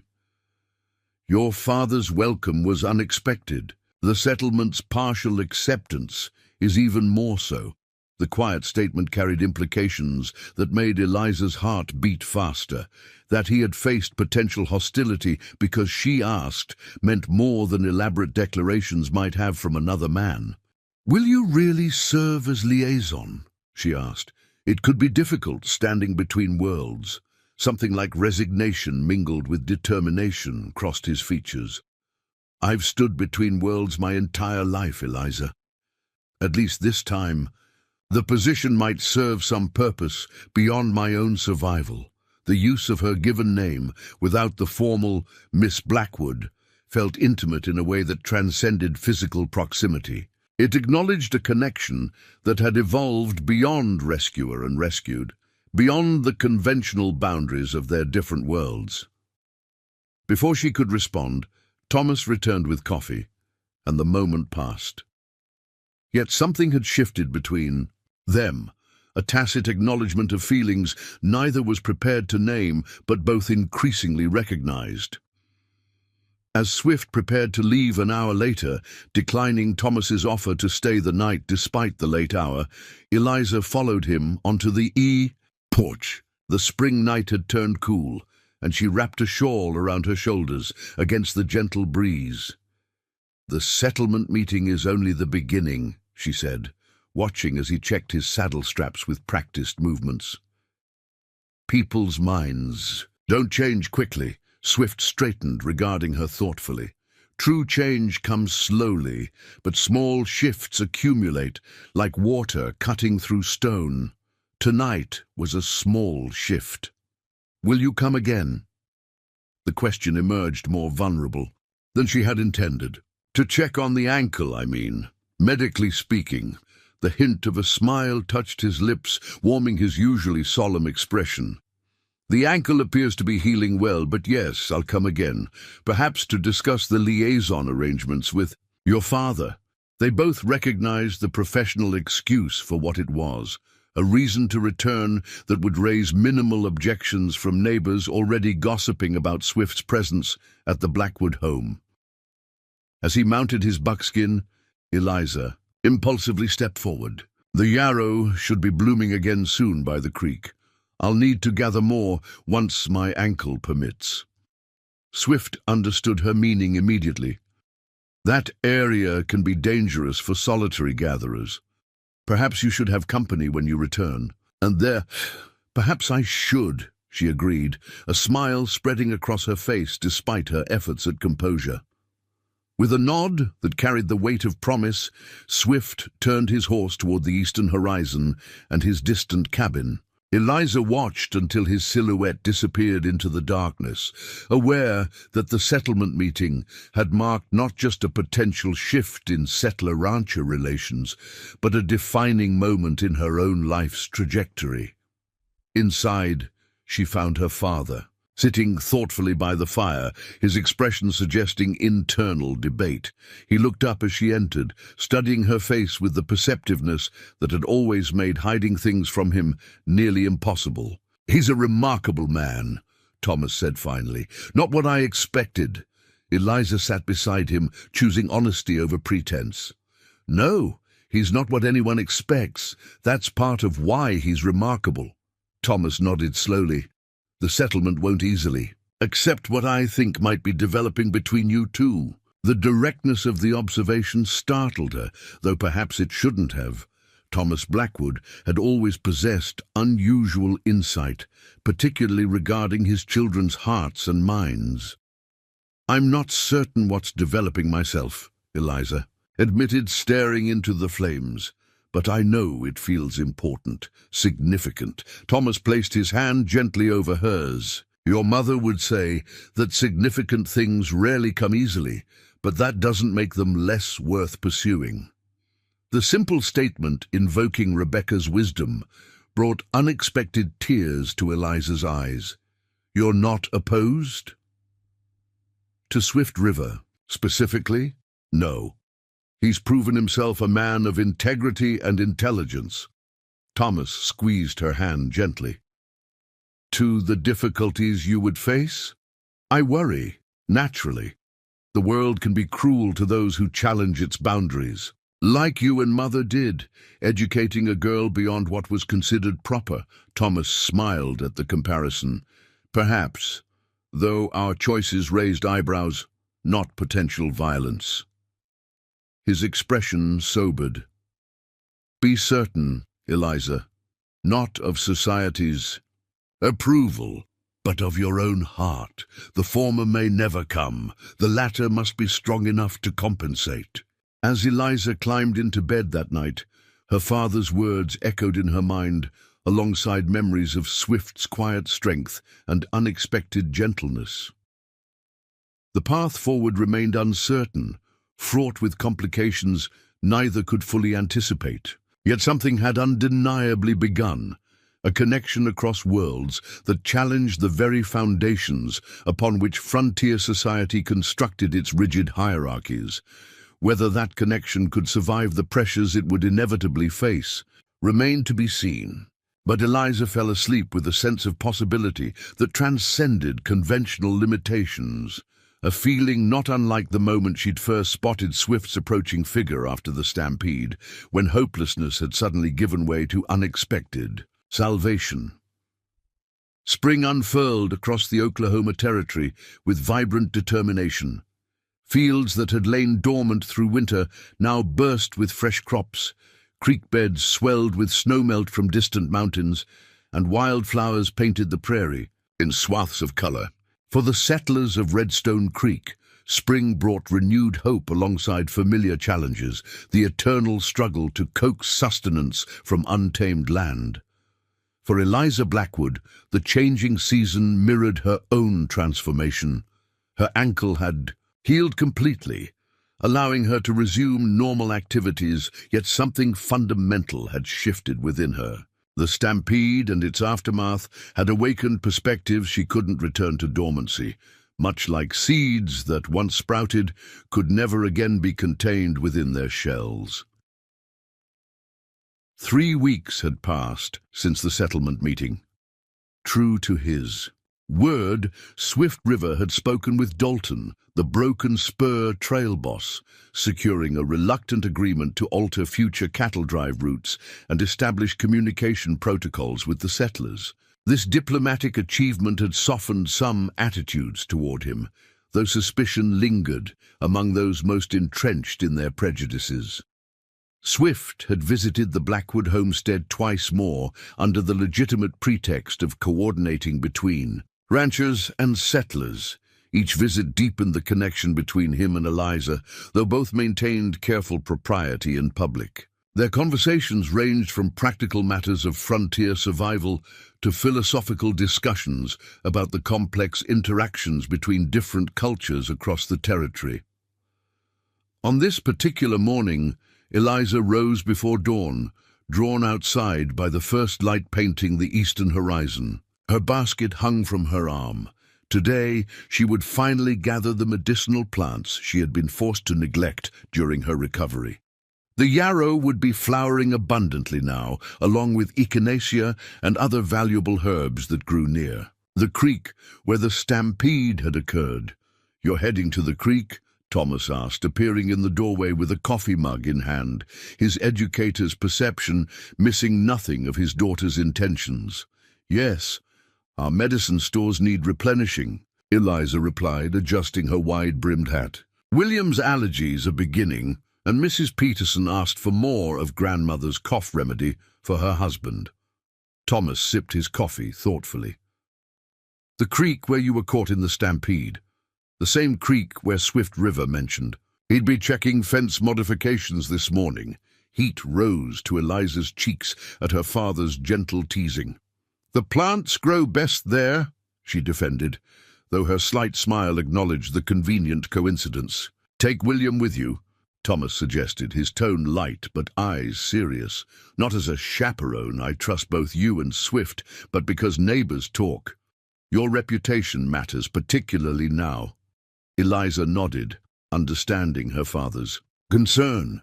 The settlement had begun accepting Swift's professional contributions, but personal relationships across racial boundaries remained taboo. "I'll wake him now." William proved surprisingly eager for the expedition. Once Eliza promised he might practice the tracking skills Swift had begun teaching him. By the time they reached the creek, the sun had cleared the horizon, bathing the landscape in golden light that transformed dewdrops into diamonds scattered across the prairie grass. The creek area had recovered remarkably from the stampede's destruction. New growth had softened the trampled earth, though attentive eyes could still discern the path the panicked cattle had taken. Eliza directed William to search for yarrow on the north bank, while she examined the southern side, where echinacea typically flourished. She had been gathering for perhaps half an hour, her basket gradually filling with carefully selected plants, when William's excited voice called from upstream, "Eliza, horse tracks, fresh ones!" She straightened, shading her eyes against the morning sun to spot her brother gesturing enthusiastically from atop a small rise. Smoothing her skirts, she moved toward him with deliberate calm that belied the quickening of her pulse. "Single rider," William reported with the seriousness of a military scout, "heading east to west along the creek. Passed here maybe an hour ago." "Very observant," came a deep voice from behind them. William's face lit up as Swift River emerged from a stand of cottonwoods, leading his buckskin gelding.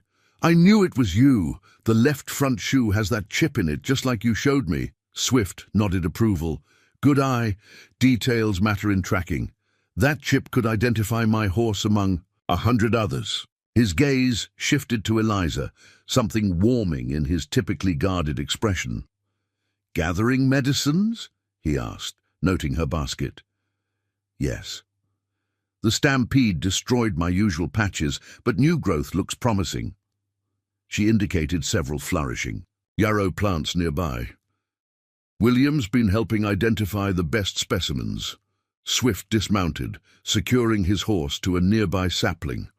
"Your brother has a natural talent for observation, useful for both tracking and plant gathering." William beamed at the praise. "I've been practicing like you said, looking for patterns, not just obvious signs."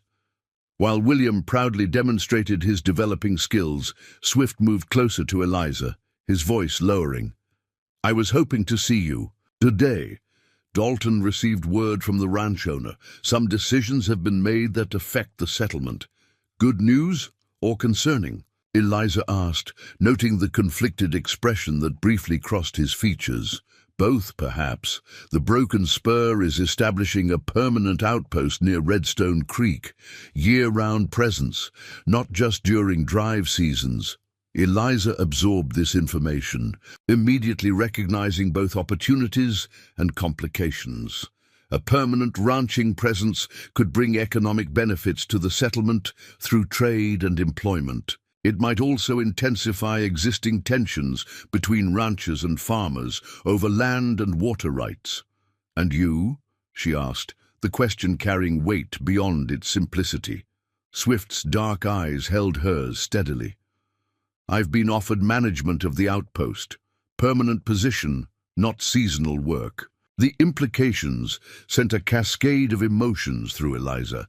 Hope that Swift might remain nearby indefinitely, concern about how the settlement would react to his appointment, and a deeper, more personal question about what this development might mean for their increasingly significant connection.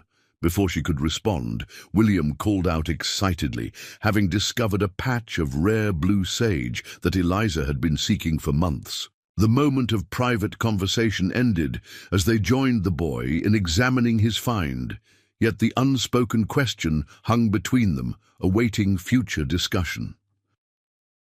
They spent another hour at the creek, Swift assisting their gathering by identifying several medicinal plants Eliza hadn't encountered before, Kiowa healing traditions that complemented her grandmother's knowledge. William absorbed every word, his natural curiosity transcending any cultural barriers that might have influenced an older person. As midday approached, Swift announced he needed to continue his fence inspection duties.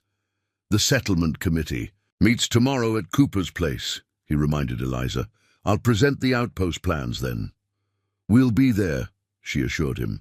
"Father believes the outpost could benefit everyone if relationships are handled carefully."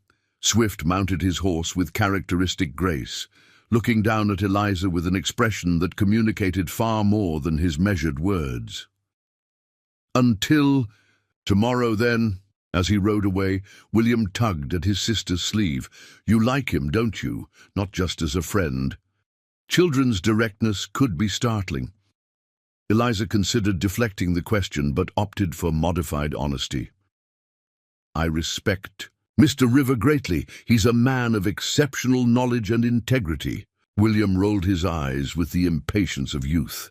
"That's not what I meant, and you know it. You look at him the way Mary Jenkins looks at Timothy Cooper when she thinks no one's watching." Heat rushed to Eliza's cheeks.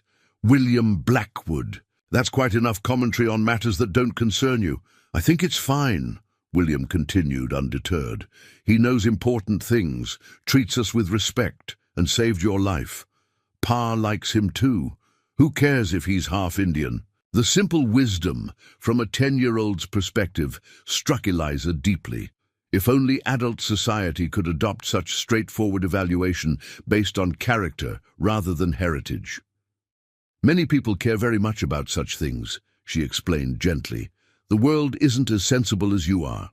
William shrugged, already distracted by a butterfly fluttering past. "Well, they're foolish then. Can we check the persimmon trees on the way back? The blossoms should be opening."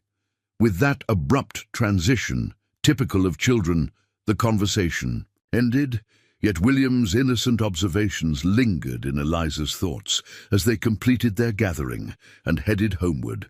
Baskets full of healing plants, and her mind filled with possibilities both exciting and daunting.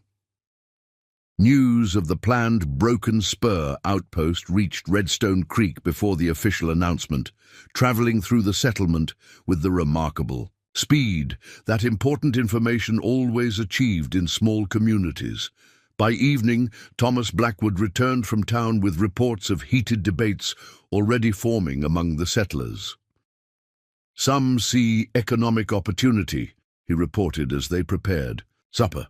"Others fear ranchers encroaching on farmland. And when they learned Swift River might manage the operation," He shook his head. Opinions are sharply divided. Because of his heritage? Eliza asked, though she already knew the answer. Primarily, Thomas acknowledged, though some objections disguise themselves as concerns about his youth or experience. Samuel Jenkins seemed particularly agitated. Samuel Jenkins, as the settlement's unofficial leader and largest landowner, wielded significant influence over community opinions. His support or opposition could determine how the outpost proposal would be received at the following day's meeting. Jenkins has always been fair-minded, Eliza observed, slicing cornbread with more force than necessary. Surely he sees the potential benefits. Thomas regarded his daughter thoughtfully. Jenkins's nephew arrived from Texas last month, hoping to establish himself here. I suspect Samuel had ambitions of developing relations with the cattle outfits. The implication was clear.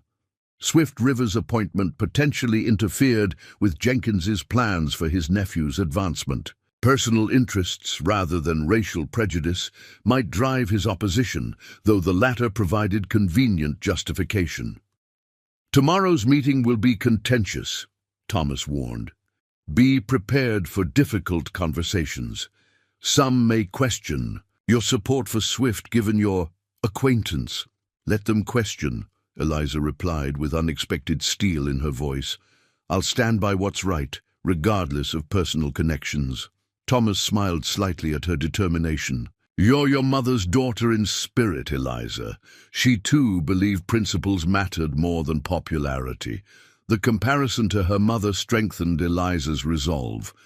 Rebecca Blackwood had faced criticism for teaching literacy to the household, held back in Illinois, believing education should transcend social boundaries. If her mother could withstand social pressure for her convictions, so could Eliza. The settlement meeting the following afternoon drew nearly every adult in Redstone Creek. The Cooper Barn, the community's largest gathering space, felt uncomfortably crowded as settlers positioned themselves based on opinions about the outpost proposal. Those favorably inclined sat near the front, those opposed clustered near the back, and the undecided occupied the middle ground, literally and figuratively. Swift River arrived precisely at the appointed time, neither early enough to appear eager nor late enough to suggest disrespect. He had dressed with careful consideration. Clean, well-maintained clothing that reflected practical frontier sensibilities while incorporating a finely beaded belt that subtly acknowledged his Kiowa heritage without flamboyance. Eliza, seated, with her father in the middle section, felt a flutter of admiration at Swift's composed entrance. Despite the whispers and stares that followed his progress toward the front of the barn, he maintained a dignified bearing that neither apologized for his presence nor challenged those who might object to it. Samuel Jenkins called the meeting to order with obvious reluctance. We're gathered to discuss the Broken Spur's proposal for a permanent outpost near our settlement, he announced. Mr. River will present the details, after which we'll open for questions and discussion. Swift moved to the central position with measured confidence. For the next 20 minutes, he outlined the proposal with remarkable clarity, the outpost's planned location, its staffing and operations, and most importantly, the potential benefits to Redstone Creek settlers. These included preferential cattle pricing for local consumption, employment opportunities, and a regular market for excess crops to feed ranch hands. Throughout his presentation, Swift emphasized cooperation rather than competition between agricultural and ranching interests. The land chosen for the outpost lay in a rocky area unsuitable for farming, but with good water access that wouldn't diminish settlers' supplies. The timing of cattle movements would be coordinated to avoid interference with planting and harvest seasons. When he finished speaking, a thoughtful silence hung briefly over the gathering before Jenkins reluctantly opened the floor for questions. The discussion began reasonably enough, with practical inquiries about specifics of the arrangement, but gradually shifted toward the underlying tensions many had anticipated. Why should a half-breed oversee operations so close to our homes and families? Demanded Harold Wilson, a recent arrival from Tennessee, known for particularly rigid views. The broken spur has plenty of white hands who could manage things. A murmur ran through the crowd, some expressing agreement, others discomfort with the bluntness of the question. Swift remained composed, but Eliza noticed the slight tightening of his jaw before he responded. The broken spur selected me based on 5 years of service, knowledge of both ranching operations and local conditions, and my proven ability to communicate effectively between different groups, he stated evenly. My heritage gives me perspective on multiple worldviews, which the owners consider an asset in this position. Before Wilson could continue, Martha Peterson spoke up from her seat near the front. I'm more concerned with competence than heritage. Will this outpost keep their cattle from trampling my vegetable garden like last season? The practical question redirected the conversation temporarily, allowing Swift to demonstrate his thorough understanding of cattle management and boundary maintenance. Several farmers asked additional questions about grazing patterns and property protections, which Swift answered with specific, actionable information rather than vague assurances. The discussion might have continued productively had Jenkins's nephew Clyde not risen from his seat at the back. Tall and broad-shouldered, with the aggressive confidence of youth, he projected his voice to carry throughout the barn. Let's address what everyone's thinking, but not saying plainly. This isn't just about an outpost, it's about this Indian having designs above his proper station. First managing ranch operations, then calling himself equal to white settlers, and now his gaze fixed deliberately on Eliza, pursuing interests that threaten the natural order of decent society. The accusation hung in the air like a thunderclap. Gasps and murmurs rippled through the crowd as all eyes turned toward Eliza, whose face flushed with both embarrassment and anger at the public insinuation. Thomas Blackwood rose immediately to his feet. That accusation is inappropriate and unfounded. Young man, my daughter has conducted herself with perfect propriety in all interactions with Mr. River, whose assistance saved her life during the Stampede. We all know she spent a night in his cabin, Clyde persisted. Now she advocates for his appointment with suspicious enthusiasm. The connection seems clear enough. Before Thomas could respond, Eliza stood, her voice steady despite her racing heart. Mr. River found me injured and freezing to death. He provided medical care and shelter during a life-threatening storm. My support for the outpost proposal is based on its merits for our community, not personal considerations. Swift remained outwardly calm during this exchange, though those who knew him well might have noticed the dangerous stillness that had come over him, not the relaxed composure he typically projected, but the coiled tension of a man restraining powerful emotions. When he finally spoke, his voice carried quietly but with unmistakable authority. My private character and Miss Blackwood's reputation are not relevant to the business proposal before this meeting. If personal attacks are the strongest argument against the outpost, perhaps its benefits are more substantial than opponents wish to acknowledge. The strategic redirection partially defused the situation, though the damage to Eliza's reputation had already begun. Several older women exchanged meaningful glances, while younger men studied her with new, speculative interest that made her skin crawl. James Cooper, uncomfortable with the turn the meeting had taken in his barn, attempted to restore order. Let's return to the actual proposal. Specific questions about operations, please. The discussion resumed with superficial civility, though undercurrents of tension remained palpable. When the meeting finally concluded 2 hours later, the settlement had reached tentative acceptance of the outpost itself, while reserving judgment on Swift's management role, pending further consultation with the Broken Spur owners.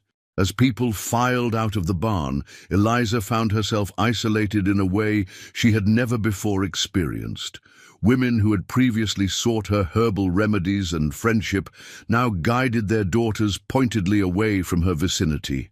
Men tipped their hats to Thomas, but pretended not to notice his daughter standing beside him. Only Martha Peterson approached directly, her wizened face set in determined lines. "People's memories are shorter than they think," she told Eliza quietly. "My own grandmother married a Cherokee man back in Georgia. Family disowned her for 2 years, then welcomed her back when her medical skills were needed during a fever outbreak.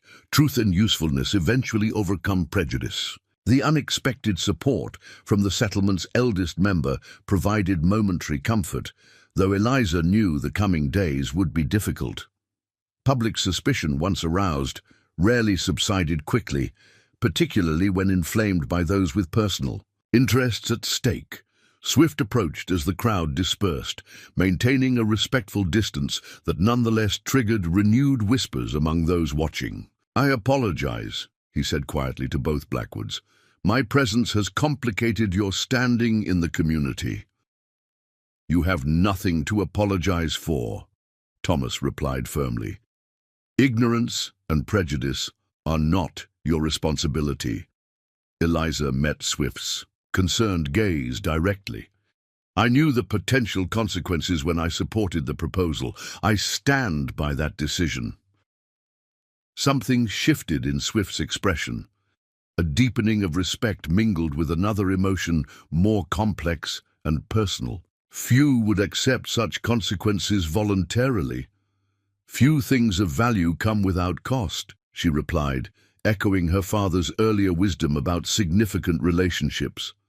As they parted ways outside the barn, maintaining proper public decorum, despite the damage already done to Eliza's reputation, an unspoken understanding passed between them. The settlement's reaction had forced their private connection into public awareness before either had fully defined its nature or implications.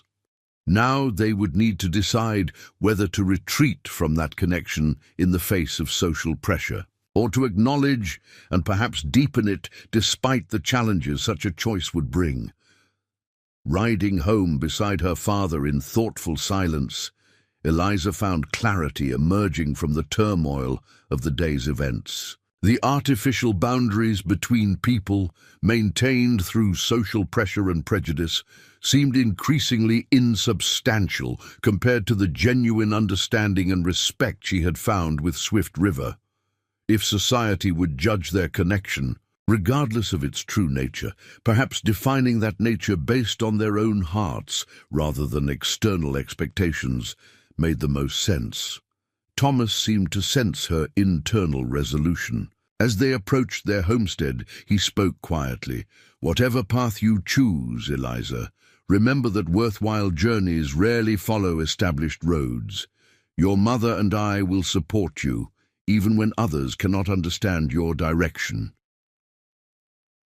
The simple affirmation, acknowledging her adult agency without dictating its application, represented perhaps the greatest gift a father could offer a daughter navigating uncharted territory. With it came the freedom to follow her conscience and her heart, even if doing so led away from conventional safety toward uncertain but potentially more meaningful horizons. The days following the settlement meeting unfolded with predictable, yet painful consequences for the Blackwood family. Sunday services at the small community church provided the first public test of Eliza's new status. Families who had previously greeted her warmly now maintained cool distance, mothers guiding daughters away, as if impropriety might be contagious. When Eliza took her usual place, helping with the children's Bible lessons, Reverend Miller quietly suggested that, under the circumstances, perhaps Mrs. Cooper might assume those duties temporarily, until the situation resolves itself. he explained awkwardly, unable to meet her eyes directly. Eliza surrendered the position with outward composure that masked her inner hurt. The children, at least, showed no awareness of adult prejudices, several calling out disappointed goodbyes as she left the small classroom area. Only Martha Peterson maintained her regular friendship, deliberately sitting beside Eliza during the service in silent solidarity that spoke volumes to the watching congregation.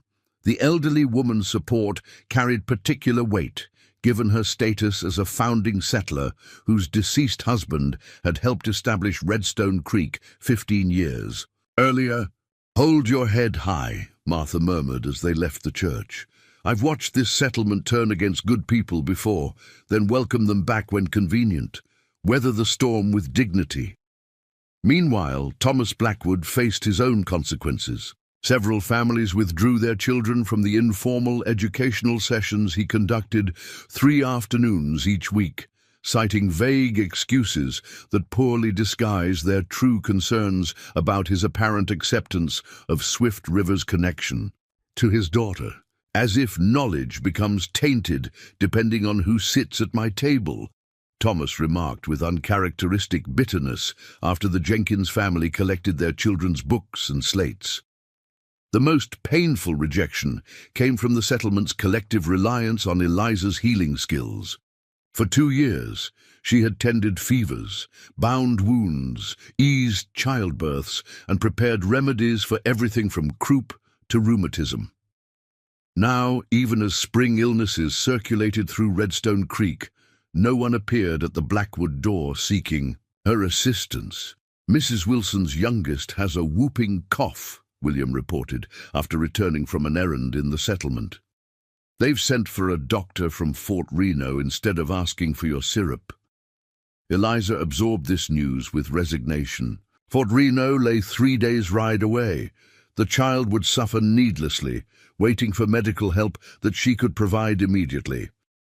Yet pride and prejudice now outweighed practical considerations in the community's decision-making.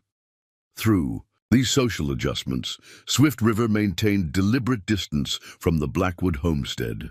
His absence, while painful to Eliza, demonstrated his understanding of frontier social dynamics and genuine concern for her family's standing. The settlement might eventually forgive a young woman's temporary indiscretion if the relationship appeared to end. Continued association would cement their censure permanently. A week passed with no word from Swift, though Eliza occasionally glimpsed distant riders near the proposed outpost location where preliminary construction had begun. She focused on homestead tasks with determined energy, channeling frustration into productive labor rather than self-pity. The garden expanded by nearly half its previous size, new shelves appeared in the root cellar, and her collection of dried medicines underwent complete reorganization. "You don't need to prove anything," Thomas told her gently, finding her still working well after sunset one evening. "I'm proving it to myself," Eliza replied, continuing to sort dried yarrow blossoms with meticulous care.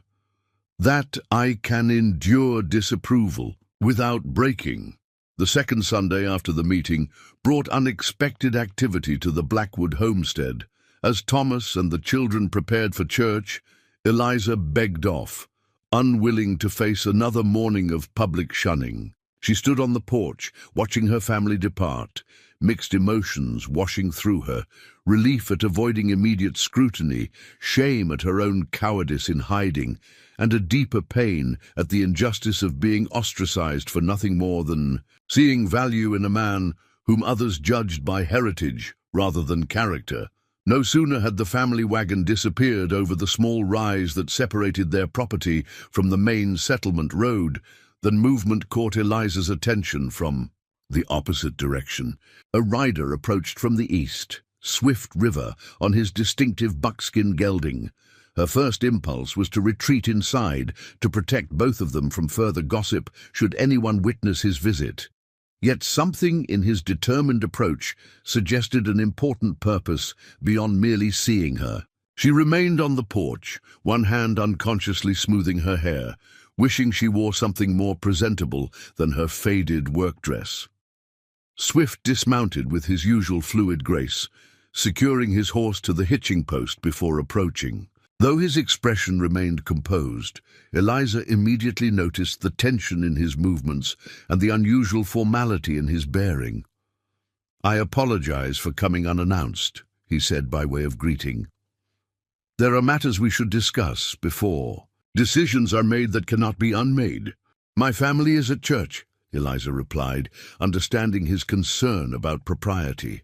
"But we can sit here on the porch, visible to anyone who might pass by."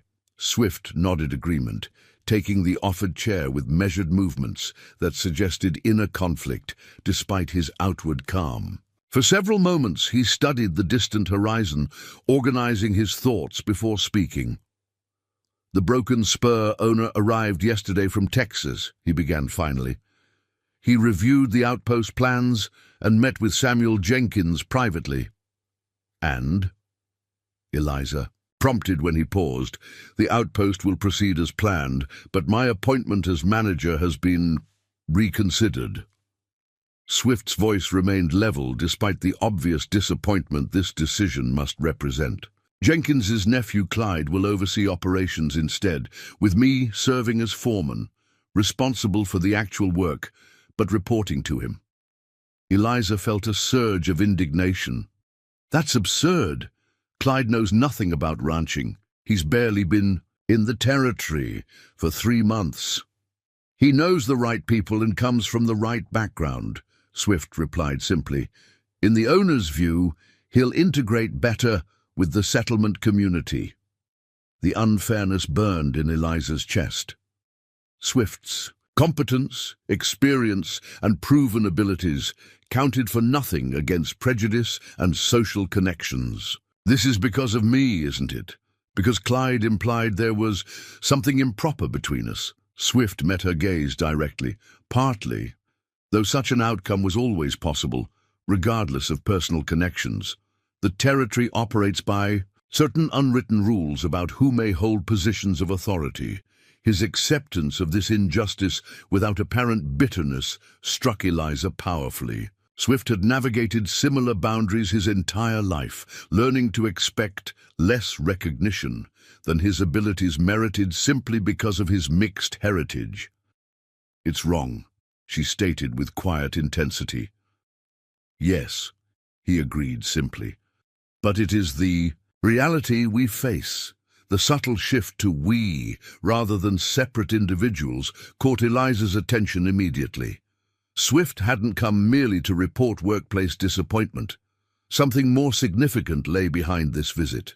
"There's more," she observed rather than asked.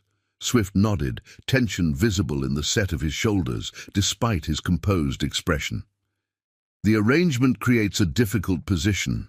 Working under Clyde after being promised management will be challenging.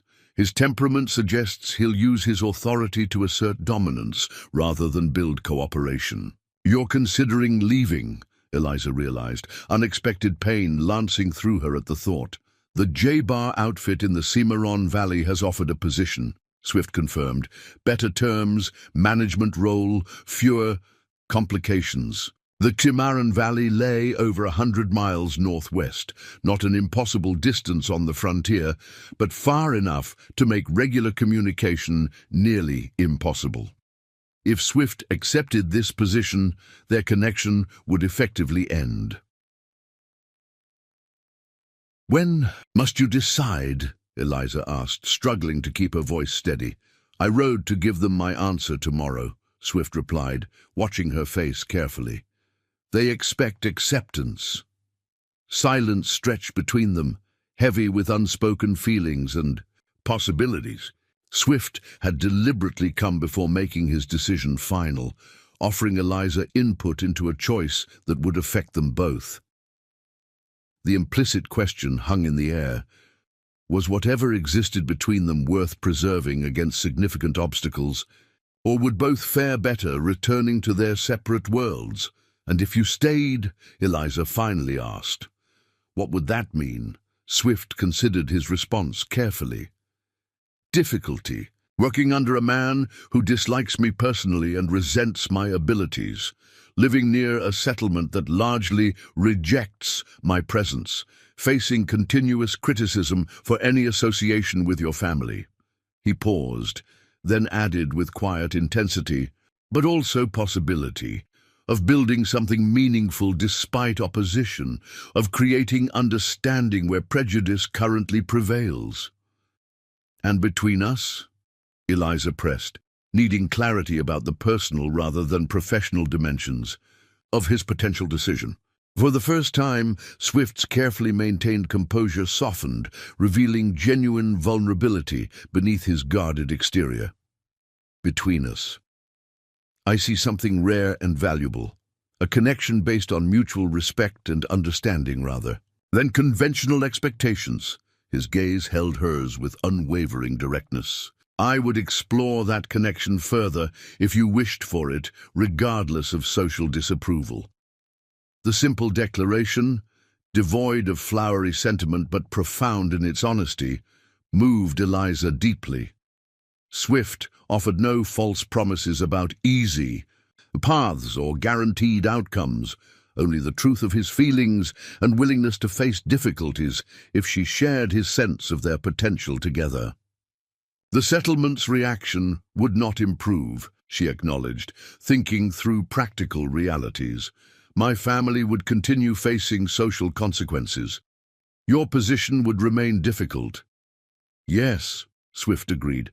"I present these realities, not to discourage, but to ensure any choice is made with a clear understanding of its implications." Eliza rose from her chair, moving to the porch railing where she could view the distant settlement, the small church where her family currently sat among neighbors who had rejected her, the Cooper barn where accusations had publicly linked her name with Swift's, the scattered homesteads whose occupants now avoided her healing skills despite previous reliance on them.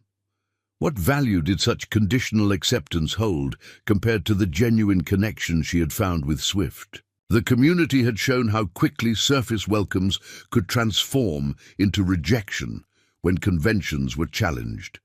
Yet her family remained steadfast, and Martha Peterson had demonstrated that at least some settlers valued character above conformity. "I don't want you to leave," she said finally, turning back to face him. The simple statement carried the weight of decision, not just about his employment, but about their shared future.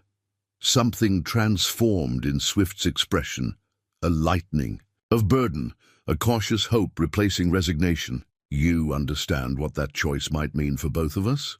I understand that paths worth taking rarely follow established roads," Eliza replied, echoing her father's wisdom. "And that I would rather face difficulty alongside someone of genuine integrity than accept hollow approval from those who value conformity above character." Swift rose, moving to stand beside her at the railing, close but not touching, respecting property even in this private moment of connection. "The road will not be easy. Few worthwhile journeys are," she countered with unexpected lightness. "You once tracked me through a raging storm when most would have waited for better conditions. Perhaps that determination extends beyond physical challenges to social ones as well." A rare smile transformed Swift's serious features. "You survived a stampede and nearly froze to death. Social disapproval seems a lesser obstacle by comparison." The moment of shared humor broke the remaining tension between them. Whatever difficulties lay ahead, they would face them with clear understanding of both challenges and possibilities, neither minimizing obstacles nor allowing them final authority over personal choice. Swift did not stay long after their decision took shape.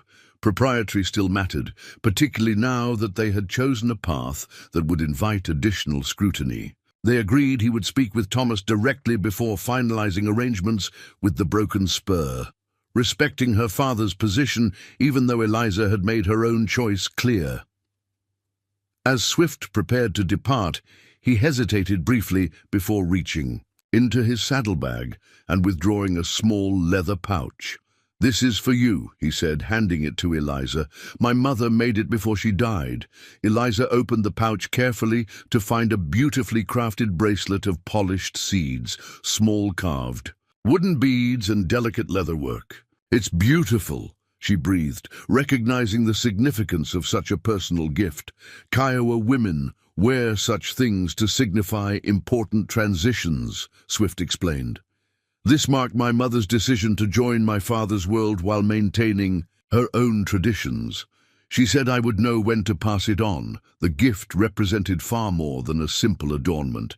It acknowledged parallel journeys across cultural boundaries, choices made despite social opposition, and the preservation of identity within new contexts. Eliza slipped it onto her wrist, the unfamiliar weight a tangible reminder of the path she had chosen.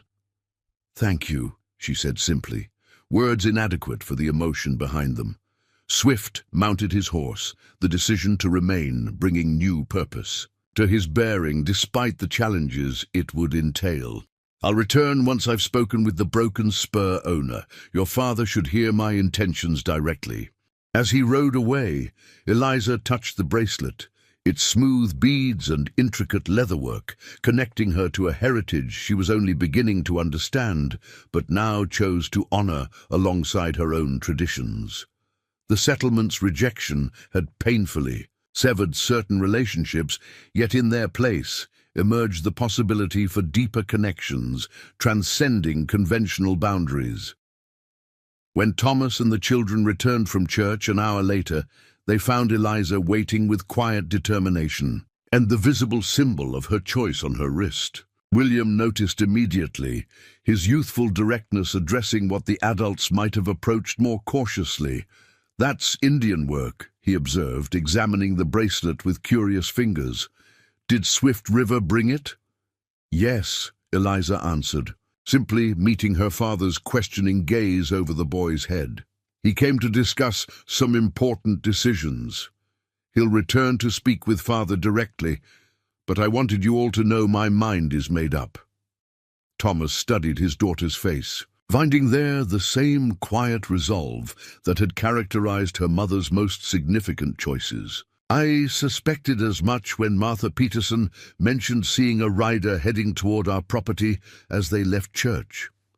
He smiled slightly. "She quite deliberately mentioned it within Clyde Jenkins's hearing, I believe." The news that their decision was likely already circulating through the settlement brought no regret to Eliza. Let them talk. Their speculation and judgment seemed increasingly irrelevant compared to the authenticity she had found with Swift. "It won't be easy," Thomas cautioned, though his tone conveyed support rather than discouragement. "No," Eliza agreed, touching the bracelet that symbolized her commitment to a path few white women had walked successfully. "But difficulty and worthiness often travel together." Henry, listening to this adult conversation with limited comprehension, contributed his own perspective with childish wisdom. "Swift River knows how to find paths nobody else can see. He followed tracks in the rain to find Eliza when she was lost. He can probably find a way through people being mean, too." The simple observation brought unexpected smiles to both Thomas and Eliza. Perhaps the boy had articulated the essential truth that would guide them through the challenges ahead, finding paths invisible to those limited by conventional thinking, tracking possibilities where others saw only obstacles. As afternoon shadows lengthened across the Blackwood homestead, Eliza felt a curious peace despite the uncertain future. The stampede that had nearly claimed her life had instead set her on a journey of discovery, not just of Swift River and his remarkable qualities, but of her own capacity to choose authenticity over acceptance, possibility over security. Whatever storms might gather on their horizon, they would face them together, finding tracks that others could not see. Up next, you've got two more standout stories right on your screen. If this one hits the mark, you won't want to pass these up. Just click and check them out. And don't forget to subscribe and turn on the notification bell so you don't miss any upload from us.